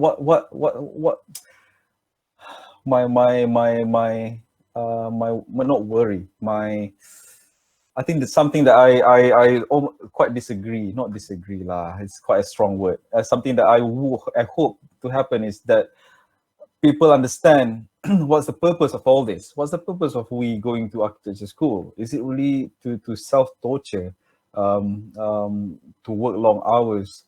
Is it really what is that for? What matters? Is it really about finishing your syllables and to become architects and can design beautiful toilets, for example? I mean, toilets are important, but I mean, is that all? So I don't think so. And I think architecture schools should be more encouraging and give more credit to the students that they deserve, and should not treat the students like school kids. because everyone has their own opinions and ideas and different where they come from different places, a different background, and these should be cherished. The differences of ideas should be cherished, and if you can get a place where differences should be cherished or challenged. Cherish doesn't mean you create a safe place where people can be complacent. No, when I say cherish, it also means to be challenged. So if a place that can encourage people to think more critically, to think more analytically, to think more creatively, that is a place where we can not make architects. The purpose of architecture school is not to produce architects. Then you can just be a draftsman, and that's all. You can already draw a building. But the point of being an architect, as I feel should be, is not to just draw buildings, but to understand the profession in its entirety. That's all, I think. I know it's not really the direct answer, but I don't want to give a direct answer as well. I don't want to be instructive in any way. It should not be. And yeah, but it should be criticized, and that is my criticism. Yeah, that's what I'm looking for. Thank you. Thank you. There are more questions in the chat box. This one is from Amira. Hey Kaish, how does this pandemic affect you as an architect? What are things you look forward for post-pandemic architecture like? I was coughing, but I just got tested this morning and I got tested negative, so don't worry. It's not COVID. Post-pandemic. I'm glad my job in London is not affected by this. I have to say I'm absolutely lucky to still have my job to go to, and the nature of the job somehow is expanded. The fact that you can now work from anywhere in the world. So I was working when I was in Malaysia. I was still able to work still. And that's not an issue, except for the fact that I couldn't go to the sites, which actually is the reason that I have to return to the UK. But I think of course, yes, it does affect the profession. It does affect the industry. It does affect the building industry. It does affect everyone. It does affect, but I think the more important thing is your mental health, being in silo most of the time. On your own, thinking about trying to do projects, then trying to get inspired. And I know it's quite difficult to get inspired sitting in one place. And I know I had the luxury of just left my class and went immediately to Kota Baru. That we don't have that luxury anymore, sadly. But I guess on a personal level, it does teach me to reconnect with myself, to reconnect with the technologies, right? We can still reconnect with other people, and then now it's you being left alone to discover about what really matters in your life, right? So what's really important, and whether you want to pursue that passion or not. So it really does give me the time to reflect. Similarly, as when I travel alone, this being alone should be seen as something that is an opportunity for you to have a dialogue with yourself, have a monologue, to reevaluate your reasons. And once you get that conviction, and I think this conviction is more important to guide you through such hardships of this pandemic. So yeah, Alhamdulillah, I'm well, and I somehow enjoy being alone, and I don't feel sad about it. If any one of you thinks that it's sad to be alone, it's not. It's an opportunity for you to reevaluate, rethink, and it's really important. time when it's so busy and crowded and saturated with so many things, so many people talking about so many things, shouting here and there, commenting on other people's, it's good to take your time for yourself and reconnect. I hope that, I know it doesn't answer the question again, but I hope it does somehow give you what it needs, what you need. Cool. So let's go. Thank you, Professor Madya, Dr. Ismawi. It's really nice of you. Thank you for your kind words. Okay. Cool. You want to read the following question? Yes. This is from Aziz. Hi, Krish. I was wondering, what are your views on the integral role of drawings to the design process of architecture? As I believe drawings can be seen in a variety of ways: inspiration, realism, concepts, etc., through the mean of narratives. Do you think the future of drawings can be exploited as the means of communication within politics and the economy? As in, where do you see the future of drawings lie from your perspective? Wow. That's such a big question. Oh my God. I mean, yes, of course. I mean, the question goes for the fact that it is true. Integral role of drawings, design process.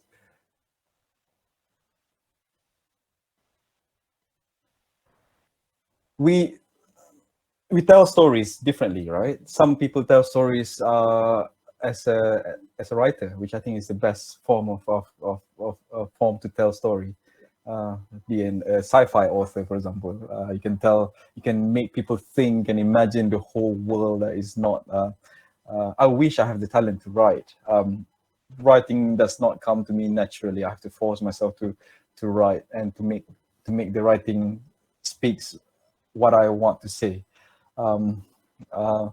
So as much as writing is a very important tool to tell your stories, so is drawings. And indeed, drawings are important, and it is a tool to tell stories. Right. So that is, what is the question again then? Just to reassuring that drawings actually integral to the design process. Yes, it is. It's a yes or no. Yes or no question, right? The future of drawings can be exploited as the means of communication within politics and economy. Yes, definitely. In fact, it has been the case throughout history. People have been drawing since the early years of how we have discovered from the caves, or the drawings on caves. Yeah, it is very much. I don't really understand the question. It's a yes or no question. It's a yes. Someone who the person who asked this question, can you maybe come in and tell me what is the question about? The future, where is the future of these drawings? Oh.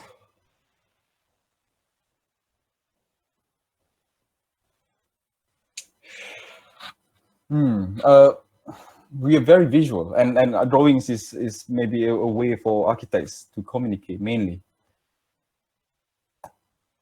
The future is bright. If that's an answer. I think it's super important. I can't stress more how it's important. So if that is not answering your question, Muhammad Haziq, right? So please come forward and tell me what is your question really. I'm sorry. If I tried to turn the mic, but I can't. I mean, the question is based on your perspectives. Okay, my perspective is yes, it can be exploited as means of communication within politics and the economy. Yes, for example, that's what I did for the project, right? No, please don't be sorry. I mean, I'm not belittling. I'm sorry if I sound. I'm just really trying to understand the question. Yes, like for example, the projects that I've shown you. In fact, most of the things that I showed you are drawings, right? And the drawings that I did. I'm not saying that's like the best way to tell stories. No, it's just a way for me to tell stories, and I think it's very important. It's for me personally to describe the whole narrative. I can't be talking all the time. Although you might think so. No, I don't really like to talk. So, and other than telling stories verbally, drawings is important. And okay, if I may, I've been telling the same story over and over again about these sketches that I did when I was traveling, as a way to tell stories. Although I say this, and I know a lot of people already know about this, because, for example, there are some sketches, because I did most of the sketches when I travel in situ. So I sit there at a corner on the street, spend an hour or two to just sketch. And there were things that happened. And when I sketch, it really heightened my senses. For example, and then some really, if you see just in a glance, some lines don't mean anything to you, but every line matters to me because every line reminds me of something that happened. For example, like a little cross at the top corner of the drawing is basically a plane that passes by, which was personally requested by this madman who was sitting and so excited to see me drawing. And that was very personal. It does not really tell the story, but it does to me. But okay, for example, my holy city of Detroit, for example, yeah, it's a story of Donald Trump being the Messiah. It's all satirical and as a critic towards his administration. I am 200% sure Donald Trump did not even know that I exist, that the drawings exist, but it doesn't matter. It tells stories to people who know about it. And if only 5 people know about the story, I'm already happy. Of course, I'm not trying to belittle the act of drawing to move societies. I know there are very important drawings that really shape thinking, that really move society, that makes people go on the street and make a revolution. Those are the power that drawings have. And I'm not at the stage yet. I'm not at the level where my drawings can sway the whole population and go against their monarchies. I mean, as one of the examples, like French Revolution, for example. But I do believe strongly that it's one of the means of many means to move societies.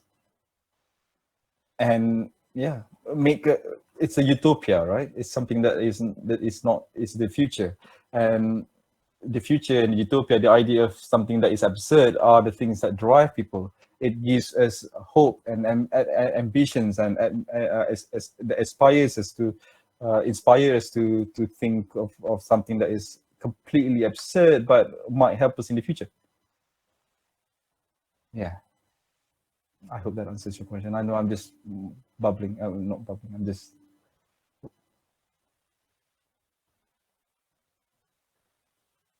We can go given the living era of digital fabrication and 3D.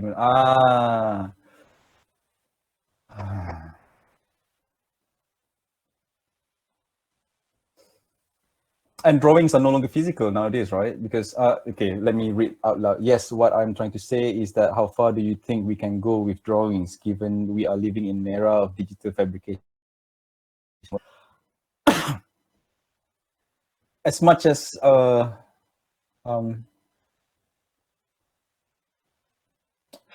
yes, you're right. I mean, now even there are drawings in completely in a digital form, right? And then there's a whole world of crypto blockchain where people sell arts all digital and it's not in real life.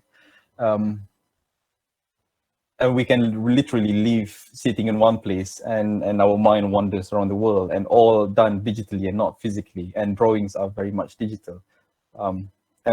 Drawings are, at least in my case, because I draw with hands, they are very physical. I can't draw with my hands. And well, you can you can use iPad or Procreate, right? You can draw with your hands, but that's not what I mean. But I do, it does change its form, right? It becomes digital, it becomes physical. I don't think there's a definite definition of what drawing is, and if you can travel through the digital world and it still create impacts.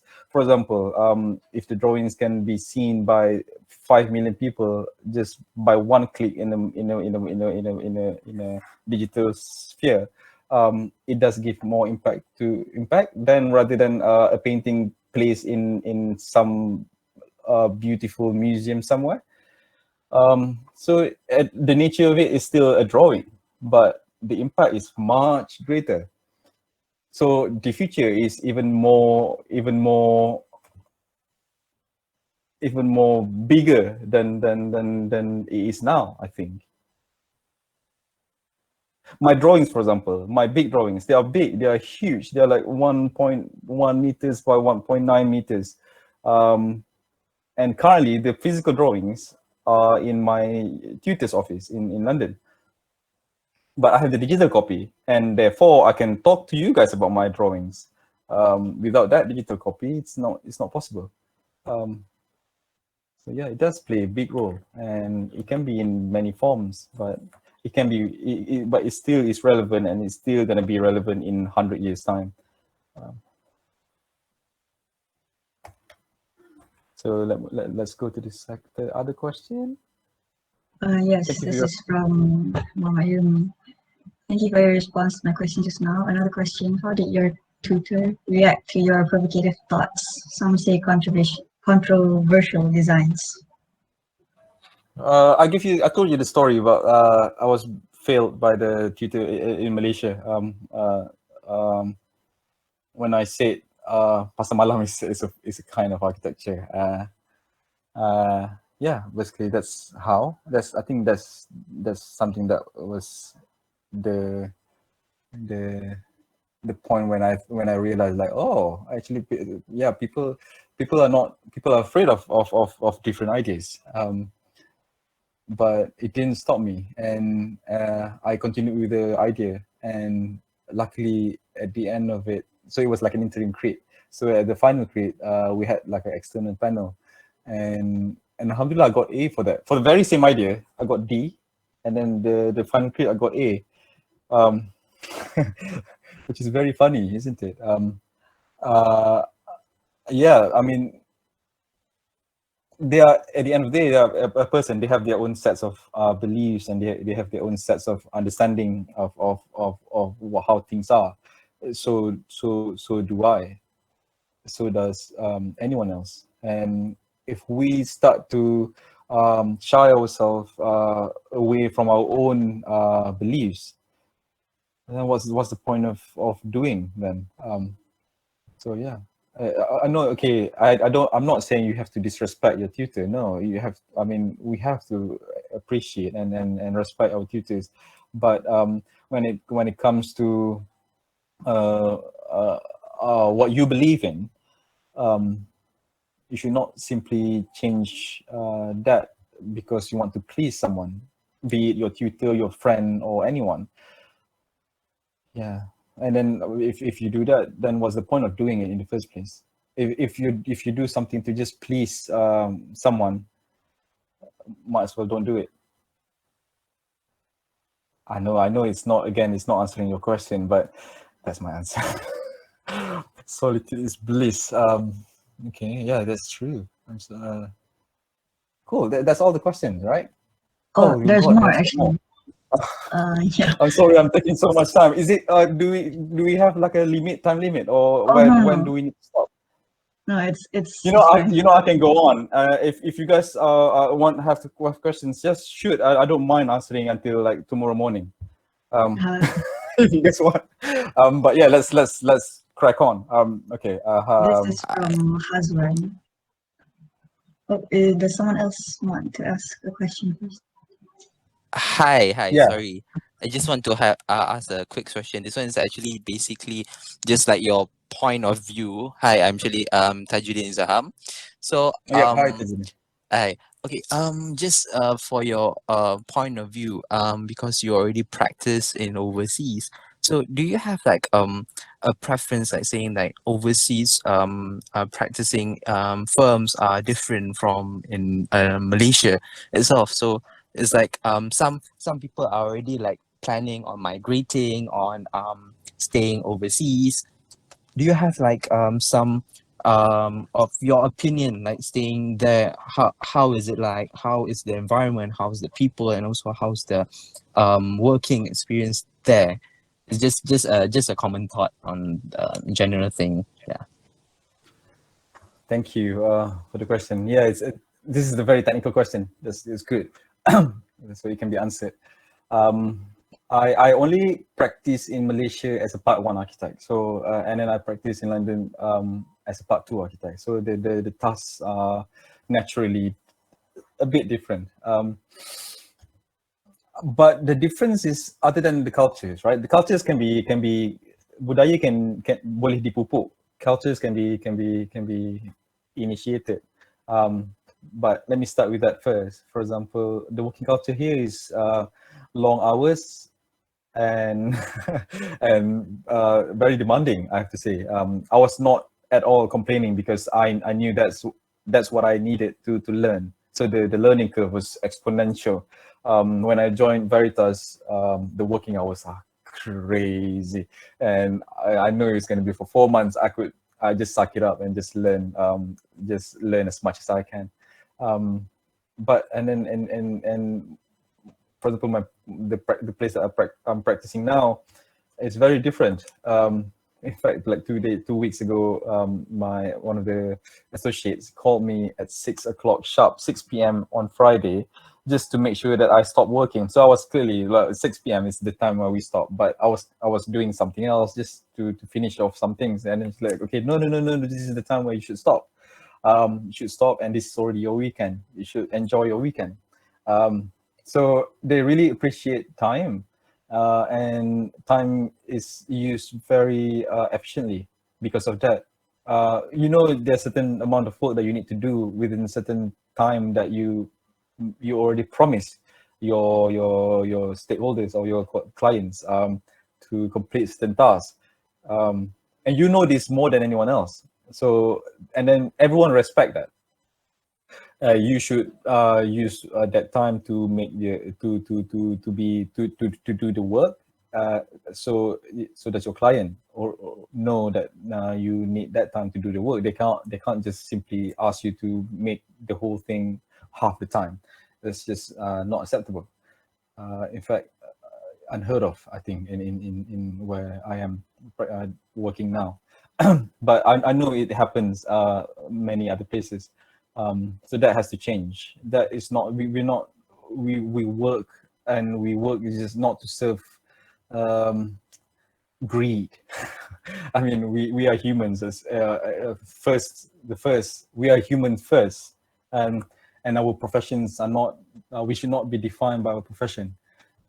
So that is one of the culture rule difference in terms of time that I see very different.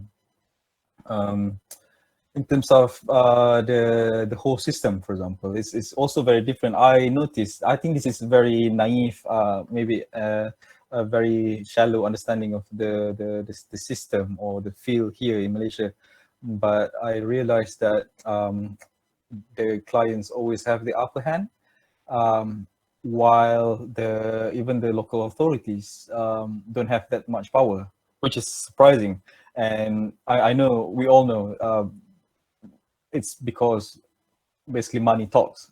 If you have the money, you are the king. You decide. But in contrary to the UK, for example, yes, without the money, there's no project. But there are so many things that you have to comply to show that your architecture, your design is fit enough to be accepted. And it's not money. The concerns are more about the locals, the communities, what it brings, the climate impact, the environmental impact, the cultural and heritage impacts. You can have as much money as you want, but at the end of the day, it's the local authority to decide whether the project can go on, and the local authority basically listens to the public. The public have a say to say that, for example, if you are building a 50-story building next to my house, which is 2-story, you can say no, and the local authority can listen to it. So the hierarchy goes like that. There's the people, it's the community, and then that informs the local authority, that informs the architect, that brings the proposal that was initiated by the client. But I think in Malaysia, again, this might be a very amateur or naive understanding, but it's always the client, and then the local authority, and then the architect, and then the people. Even if the people is in the picture in the first place, most of the time not. So that's the difference.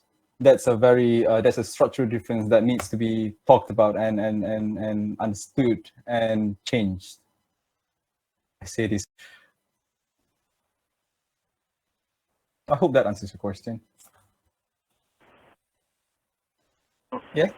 Yeah. Actually, it does. Actually, just to be frank, actually, I was in Veritas as well. So actually, I understand the situation, how it is, how it was, and how the time frame and all the hecticness. But yeah, to compare with Malaysia and also the outside other countries, I mean, yeah, their preference is more towards the people and all. It's quite different, where you have your own time frame, you have your specific time where you need to do work, where you have a family time. That's one thing. I think it's quite a good quality that maybe Malaysians should take in consideration on, like having your own personal time. And usually, like what you say is like during the evening time, they will definitely go. You have to go back home. You have to be with your family. You have to do your own private things, because to have that balance between your working life, your own life, for a good mental and physical health well-being as well. So yeah, I think it's a good thing to hear from you, because you personally have that experience here and also in overseas. And yeah, I mean, like for the juniors and all, if you want to really see this, you can follow Kai's Instagram. He shows everything from what he did. He did. Like, it's good. It's a good thing. I mean, it gives a lot of influence for youngsters, for new people to have a new passion, to understand about the world. But yeah, thank you so much for your answer. Thank you. That's very kind. Very kind. Yeah.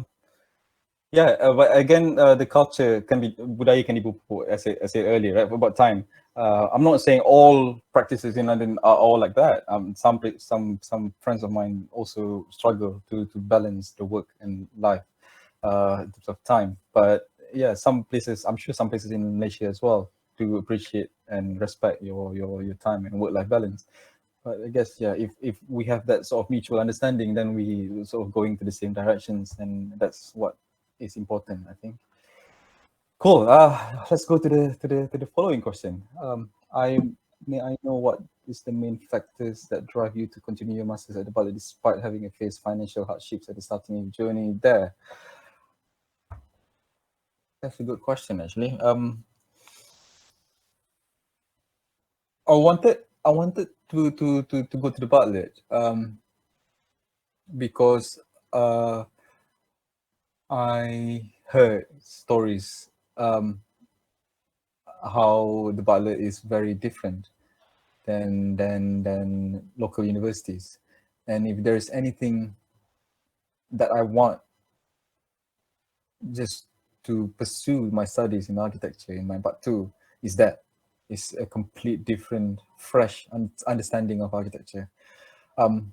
I knew I knew that time I could have just stayed at UIA and then just finish my Part 2 quickly and do the same thing. Or I'm not saying I'm not going to learn, no, but it's not just a learning that is important. It's also about the whole thing that comes with it. If I, for example, let's just give you an example. What if I did not go to the Bartlett? I did not want to go to the Bartlett. I went to UIA instead. I wouldn't have done a mural.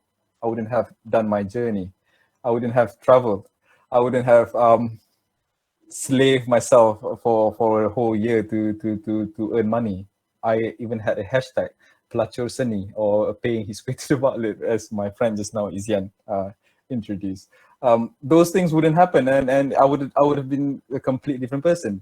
I'm not saying better or worse. It's just that you yourself has the opportunity to take wherever your life may go.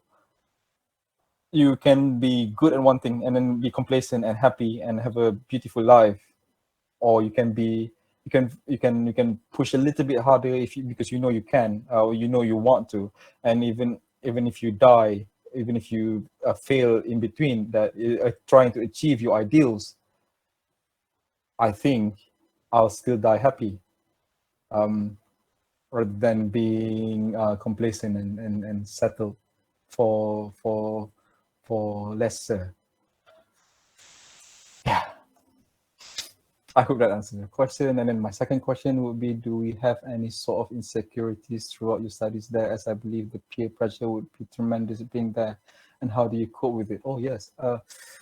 But I think it's not so much of peer pressure, actually. Okay, it's really competitive. It's amazing. And I long for that. I wanted that peer pressure, but it's not in a destructive way. There were times when I felt really insecure. I really thought I was stupid. I really thought, why can't I think more about these things? Why can't I discover more? Why? So it's always that insecurities. Of course, everyone faces that, and I do that a lot as well. There were times when I really walked back from class crying, crying, because it's not so much because I felt lesser compared to my peers. That never happened. I never compared myself to my peers. In fact, I really love to see my peers do well, and I feel equally excited to see my peers do well. But I'm very critical myself. So all these insecurities happen within, in the sense that you could push a bit harder, but why wouldn't you? So there's always a dilemma and struggle. I said earlier about not doing things because of marks. It's simply because of that. Because of course, if you start talking about marks, you're trying to compare yourself with other students who have higher marks than you. But what's the point? I mean, it's well, at least for me, I knew for sure that I did not want to go through all these hardships of learning architecture for some people to get marks. I mean, marks is the least of the things that you should care about. And if marks doesn't really bother you, so you don't have that sort of peer pressure. But it's important to be critical on yourself, and that's how you move forward, I guess. But I guess it goes back to the very important question of why do you do architecture in the first place? If you do it to show you're better than other people, I would stop if I were you. I mean, if I were to do anything to show that I'm better than anyone else, I would stop, because that's not honest. That's not right. It's if you do something just to save your ego, to show that you're better than other people, that's ego. That's your ego talking, and try to run away from it. It's more damaging than it does to push you harder. But you know yourself, and because you know yourself, you always be critical of yourself and push yourself harder. That's what matters. Yes. Okay. Yeah, that's the question. Oh. This is a question from Nur Aiman. So, Assalam and hi Kash. Apart from your design, I'm really amazed with the emotional journey that you face towards the understanding of architecture itself. There's ups and downs, and I can see that you're really passionate about what you're doing inside and outside of the studio until you're achieving what you want, which really reflect you yourself. What comes on my mind is towards your understanding of architecture. What are your thoughts / opinions of having a signature design, but on the other hand, having an explorative scheme? I keep saying this, but I don't believe in stylistic architecture. I don't believe in You know, we did talk about this in Clubhouse. I'm sorry for those who are not in Clubhouse. We had this conversation about personal branding. Oh, is it really important to have this branding? Is it important to have a signature style that anyone who pass by can immediately see like, that's that one, that's that architect, that star architect. I don't believe in that. I don't believe architecture should be reduced to become commodities. I don't think architecture is reduced to become brands. Gosh, that is very self-serving, self-centered, egotistical, playing God, and all other bad things that I can say to that. If it's reduced to that, I'm not saying it doesn't have to be beautiful, of course. But beauty is very subjective, right? And to me, what's beautiful is when the architecture is very sensitive, is responding to the things that it needs to respond to. It speaks to the people that it needs to speak to. It serves the purpose. It solves issues. It saves people, or it protects people. So if it does, a simple hut can be an amazing architecture. It doesn't need to be built in all what sort of forms that is fancy. So yeah, I don't subscribe to the idea that I don't even subscribe to the idea of star architects. That's bullshit. I'm sorry. I'm so sorry. I curse a lot. I realize. I think that's what I said. I don't believe in that. I think we are better than that. If our purpose in life is to be this star architects and egomaniac, I can't imagine the world that we're going to live in, where everyone is all about themselves and self-serving. And yeah, I think with the things that we learn from architecture school, it allows us to touch many people, to move and shape societies and urban or rural or communities. And if the purpose we do that is to serve ourselves, then shame on us.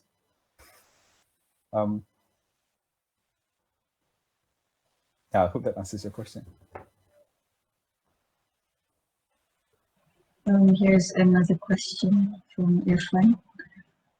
Hi, interesting talk today. How do you put boundary between your ideas and personal belief? Do you totally separate both of them, or do you let personal belief influence your idea?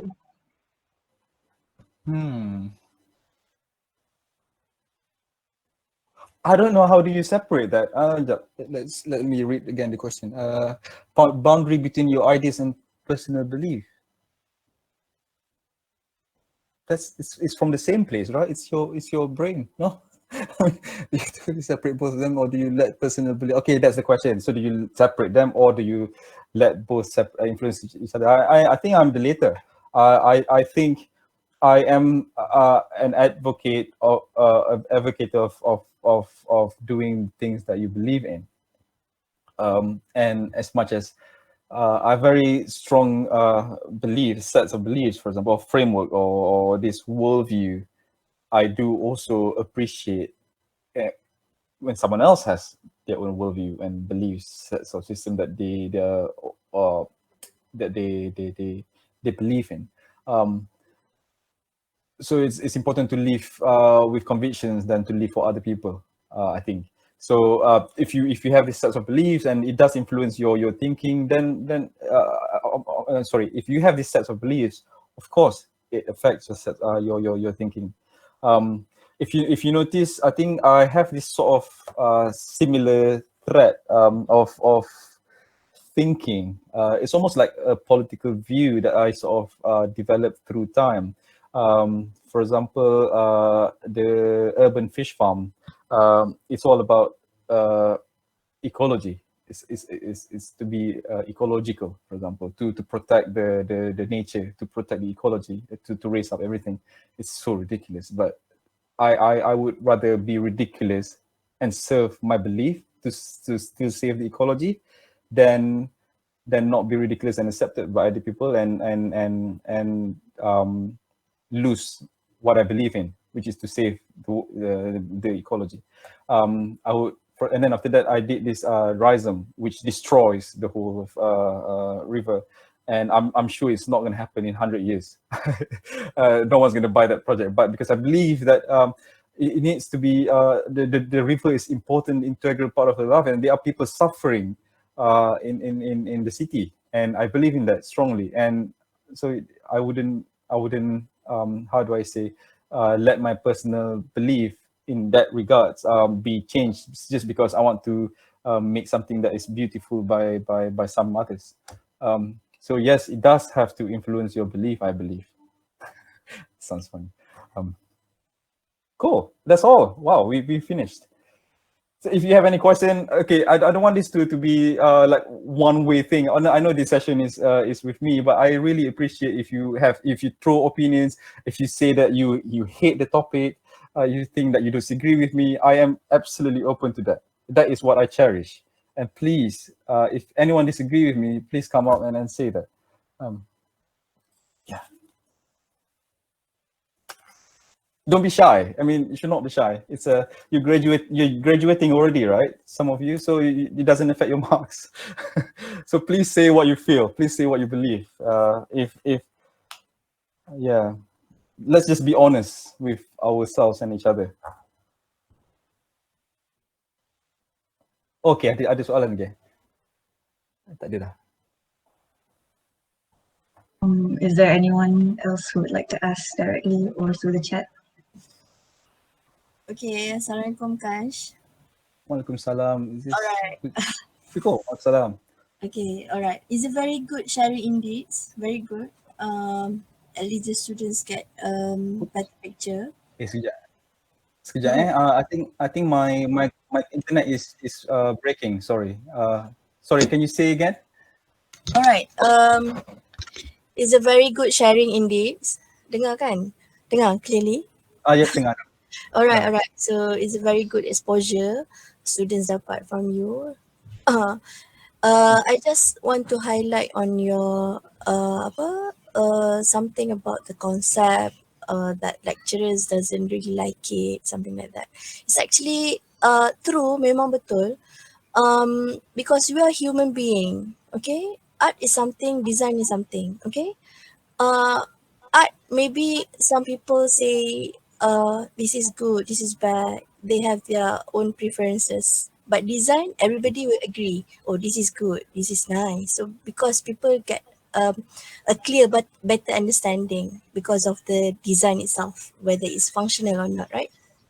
Okay, no matter what it is, we are actually need the justification, okay? So whenever you do everything or anything, you just need to justify in terms of concept, why this thing, something like this, because of what. So I agree, totally agree with Kash just now. You need to do more research, be analytical so that you can answer. As long as you can answer what the lecturers ask you, then definitely you can success. Okay. Exactly. Yeah. Yes, definitely. So we are not totally reject your ideas, what's not, right? Yeah. No more that bias thingy, no. We are Yeah. Thank you. yes. Are you a lecturer? I assume you are a lecturer. Cool. And you I like wish I have a lecturer like you. I mean, very open. I mean, some of my lecturers are very open. I'm not saying all the lecturers are, no. But yeah, some just like completely shut you off, even without you explaining. That is quite sad and Yes. damaging. But Yeah. most lecturers I came across, they're all very encouraging and very, very encouraging. So like yourself, yeah, your students are lucky to have you, someone who encourages.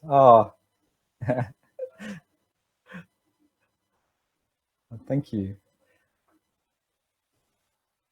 You can ask anything as long as you don't ask about to create your design. This is not the time. Anyone else who wants to say anything?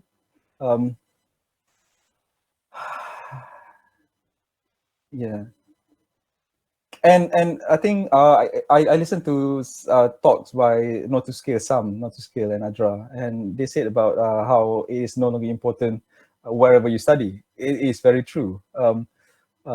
It depends again what I said, of what you want, right? You can be anywhere and still, you can be in the best school and still be bad, for the lack of better word, or you can be in the worst kind of school and still be excellent. Again, what are you comparing yourself to, right? That's what matters. Yeah. Cool. I suppose that's all for tonight. I think we're running already behind the schedule already, right, Rania? Yeah, I think that's all the questions for today. Cool. So if anyone wants to reach out, I'm more than happy to respond if you want to connect with me on social media or anywhere. So I'm always available. I try to answer as much as I can. But if I don't, that means I'm going to take a little bit longer time sometimes to answer. So apologies, but yes, I'm more than happy for you to come up and just talk to me on Clubhouse or Instagram or Twitter or anywhere. Okay, thank you so much, Kaish, for helping us understand the bigger picture and explain a few unanswered subjects. And thank you to everyone for all the questions. So I think this marks the end of our session today. So I would like to take this time to thank you all for joining us for this evening's talk. Thank you to all the lecturers who also joined our sharing session this evening. Madam Anis, Professor Mawi, Madam Fela, Cik Yasin, Cik Lan, Miss K, Cik Hafiz, and also Cik Mail. Ramai. Yeah. Thank you for being here. Thank you. I would also like to thank our speaker as well, Kaish, for giving us the opportunity to have an inspiring sharing session with you. Actually, if it's all right with everyone, can everyone like open their cameras so that we can take a screenshot before this ends, if it's okay Cool. with everyone? Okay.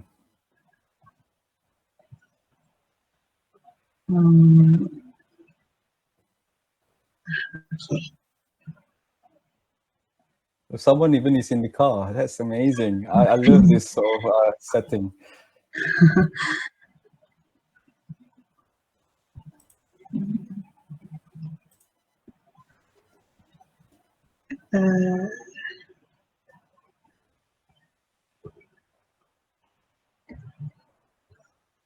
Okay, I think that's all. So for more updates and info regarding the schedule of Checkmate Architectural Review and regarding the future Archi-talks, you can visit our Instagram page at Namana Studio, which will be linked in the chat box. And you can also support us by checking out our merchandise, which is linked in the bio of our Instagram page. You can also check Kaish's socials, which we will also link in the chat box later. So again, thank you very much, everyone, for joining this evening session.